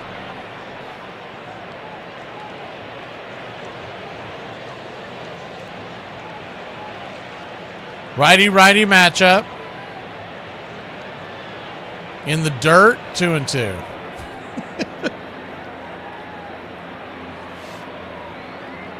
I had this whole shtick about how they found vodka in your locker, in your desk, in the toilet tank, everything, all over the workplace. The 2-2 count. Brings it just below the knees. And it is a full count. So Robert Suarez has got a full count now. Runner at second and only 1 out. Braves lead 8-3. The payoff pitch. Swing and a miss, strike three. Four-seam fastball up around the letters. 100 miles an hour. Robert's bringing it. 2 down.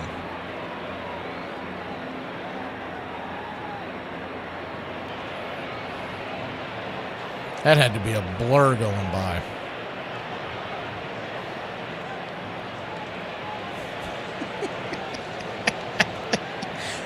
Righty-lefty matchup. First pitch on the way to Lowe, who's already got a home run tonight. 100-mile-an-hour four-seamer. Bang at the knees. It's 0-1. The 0-1.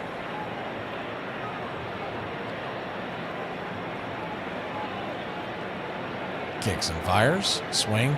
Excuse me, Tapper. Back to the mound. Suarez fumbles it for a second. Great gains control. Flips it to first. And that will end the inning.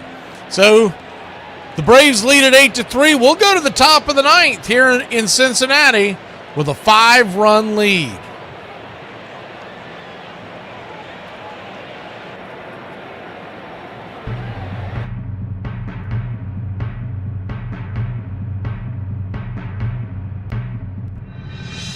Forget about the crowds, their fancy uniforms, and remember what got you here. Focus on the fundamentals. We've gone over time and time again. And most important, don't get caught up thinking about winning or losing this game. If you put your effort and concentration into playing to your potential, to be the best that you can be, I don't care what the scoreboard says at the end of the game, in my book, we're gonna be winners.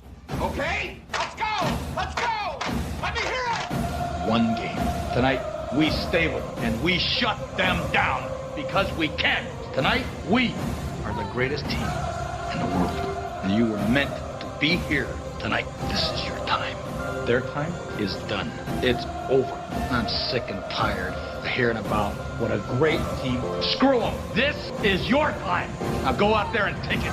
All we need to win are the fellas in this room right now. And all you fellas need to do is believe it. Believing that things can get better, that I can get better, that we will get better. To believe in yourself, to believe in one another. If each of you can truly do that, can't nobody rip that apart. Everybody wrote us off. Everybody. And yet here we are, 40,000 people out there have also written us off. And there are a few out there who do still believe in you. If you'll never give up on it. If you go back out on the field, those are the people I want in your minds. Those are the people I want in your hearts. Every man at some point in his life is going to lose a battle. He's going to fight and he's going to lose. But what makes him a man is that in the midst of that battle, he does not lose himself. This game is not over. This battle is not over. So let's hear it one more time. Together. Clear eyes, full hearts. Let's go! And this crowd's back into it now. Let's go! Let's go! Let's go! Let's go! Let's go! Let's go! Let's go! Welcome back. Michael Harris II standing at the plate. First pitch, swinging, pops it up. High in the sky. It's going to be an F6 in your scorecard, and there's one down. Braves lead at 8-3. Atlanta scored with a solo shot by Ronald Acuna Jr. Top of the first inning. Give the Braves a 1-0 lead. Then 3 runs in the second inning.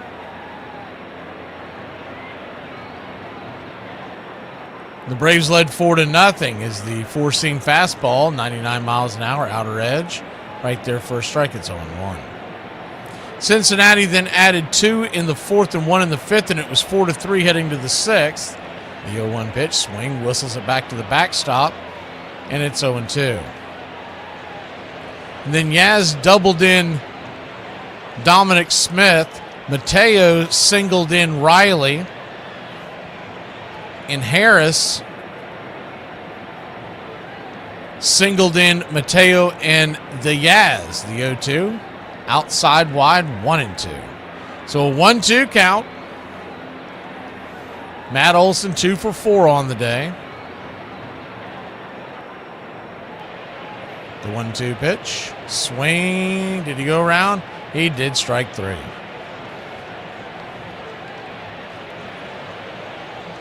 So 2 quick outs here as we will now see Ozzie Albies come to play. He has not gotten a base hit yet. He's 0 for 4.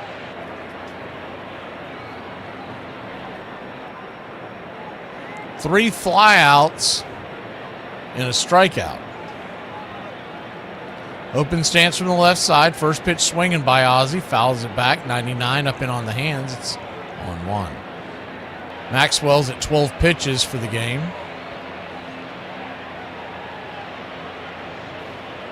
The 0-1. Turns and kicks. Fouls back the four-seamer. It's 0-2. Pretty good matchup tonight in game number 2 of the doubleheader. Phillies and Dodgers. It's the Apple Cast. The 0-2 pitch, high and out of the zone, 1-2. So a 1-2 count. Infield back and to the right. Pitch on the way, swing. Chops it over to first. That's going to be a very close play. They're going to say Ozzie beat it out. It's an infield single for the Wiz, and he's on the hit parade. Good hustle by Ozzie Albies. I'm the Wiz. I'm the Wiz. I'm the Wiz. I'm the Wiz, and nobody beats me.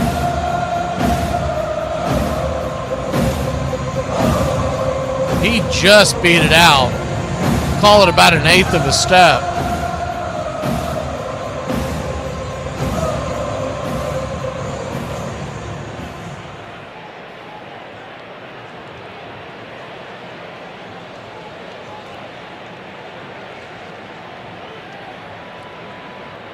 Ozzie at first.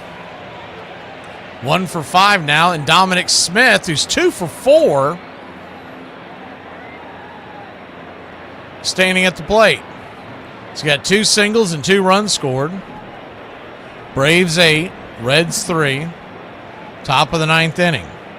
Game 1 of a 3-game set against the Redlegs. The old Red Stockings trying to hold on to the 5-run score. The first pitch is a 4-seam fastball. High and out of the zone, it's 1-0.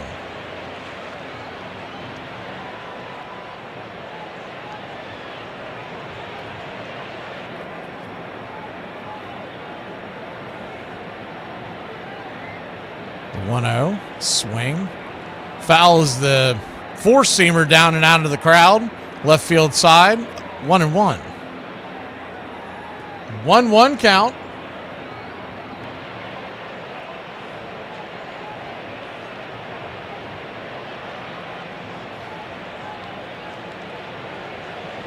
Kicks and fires, swing, slices it towards left field, and that ball's going to get down for a base hit. Not a hard hit ball, but hit them where they ain't, baby. 2 on, 2 outs. For leaders to step up. Make us believe again. Austin Riley will come to the plate.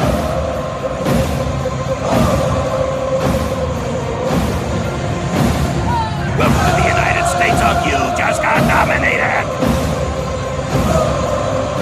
So first and second, 2 outs. And Austin Riley digging in. First pitch swinging, pops it up. Well, that'll be a buzzkill there. F3 in your scorecard over in foul territory, and that'll end the inning. Braves lead at 8-3. We'll be back in a flash here on the BCR. Cincinnati grabs the sticks one last time when we come back. And another thing, stop watching my page before I post what you're looking for and you have a stroke. If you're American and someone tries telling you you're too big for your britches, remember this, okay? George Washington was too big for the British, and they need to quit snitching and bitching, wishing you'd fit in your British britches, baby. This is the land of the free. We outgrow our britches every day.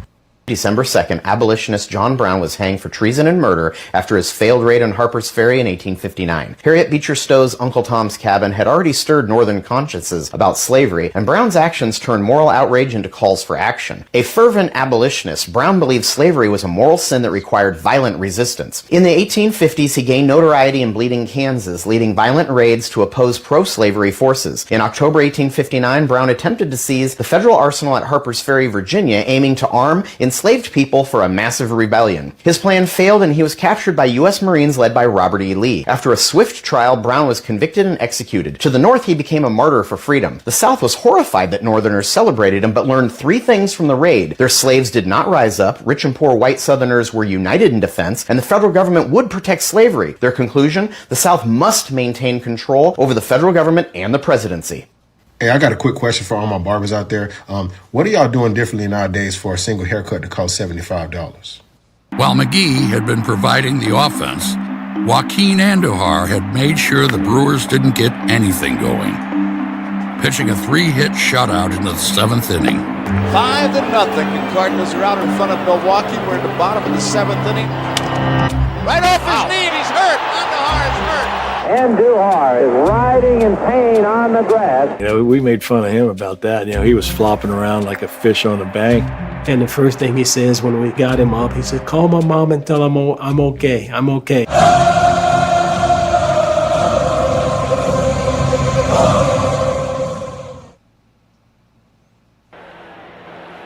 Eight to 3 your score as we welcome you back in. First pitch on the way from Tyler Kinley. So he will come into the game, but spell the ninth inning as they will save Iglesias. First pitch for a strike. It's 0-1. Steer at the plate. The 0-1 pitch. Spencer Steer swing, fouls it out of play. It's 0-2. Braves and Reds tomorrow night, 7:15 first pitch. It'll be Martin Perez on the mound for the Atlanta Braves.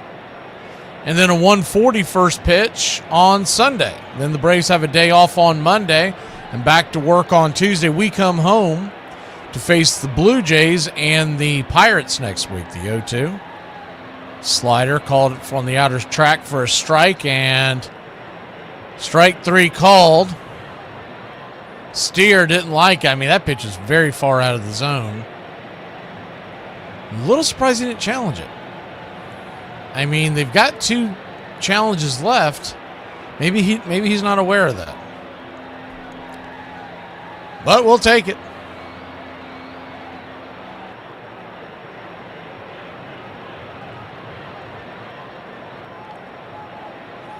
First pitch right there. Swing and a miss by Stevenson. It's 0-1.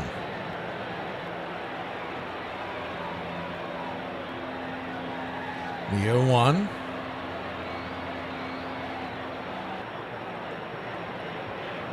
Kicks and fires. Swing and a miss. It's 0-2.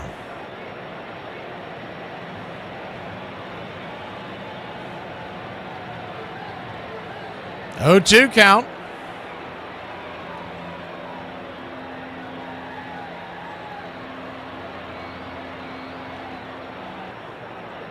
Kinley brings it, swing, lifts it to center field, and cutting it off at the pass is Harris, but it'll fall down for a 1-out single for the Redlegs.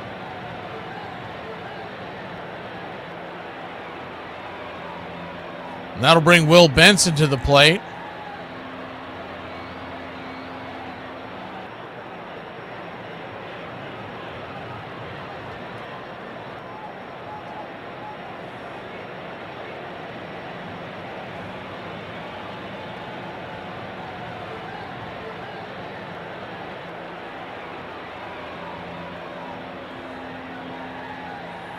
Benson. First pitch. Swinging. Hammered high and deep into left field, but underneath it is the Yaz. And there's 2 down.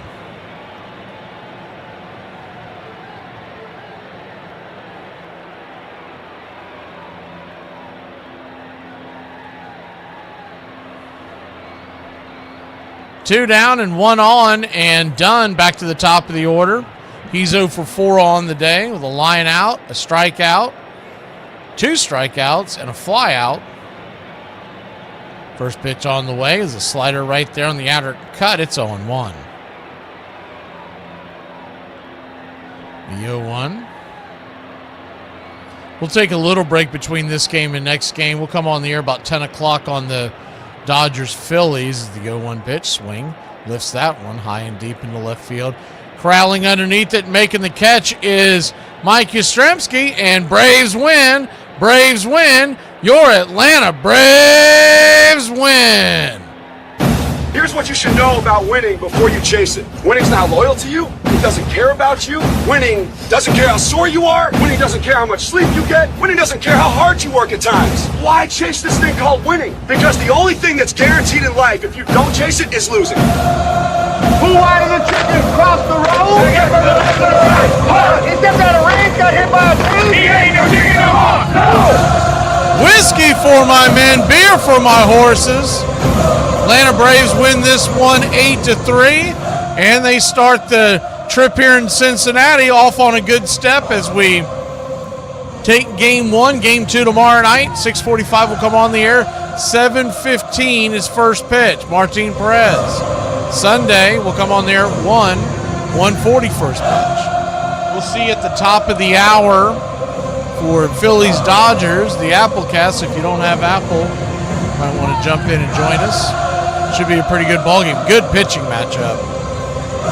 Zach Wheeler versus Robleski. Player of the game? Well, why the hell not? Let's give it to the Yaz as he went 2 for 3. He had a run, an RBI. He also walked on his single and his double. And your Atlanta Braves will go back to 20 games above 500. They are 39-19. Diddy Fuentes will get the win. I don't know how fair that is when you. This is why win is such an arbitrary statistic in baseball. But nonetheless, he'll get the win. That's up to the scorer's decision when your starter doesn't go 5. He has a 2.49 ERA. It's his 4th win of the year, 4-0 all in all. And Paddock will go to 0-7, and his ERA will rise to 6.90. We'll see you at 10 o'clock Eastern, Phillies and Dodgers. And we'll see you tomorrow, 6:45, Braves and Reds.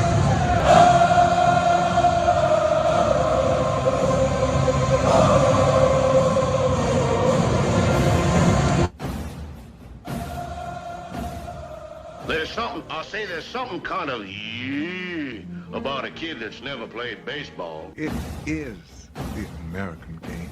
That's just what it is. And actually, I can feel like I'm 15 when I'm talking baseball. I'm watching baseball. This is it. It does this. It can do this to any. It brings you back.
Goodbye, sweetheart, well, it's time to go. We're back tomorrow with another show. Well, unless we're fired, we'll talk to you then. Goodbye, sweetheart, goodbye. Goodbye. Guys and gals, it's time to go. We'll see you on the next show. Same bat time, same bat channel. It's closing time, y'all. You don't have to go home, but you can't stay here. Have a great one. On your way out, please like and subscribe. And don't forget to tip your favorite bartender. We'll see you. I'm Mac McGee, signing off for Braves Country Radio.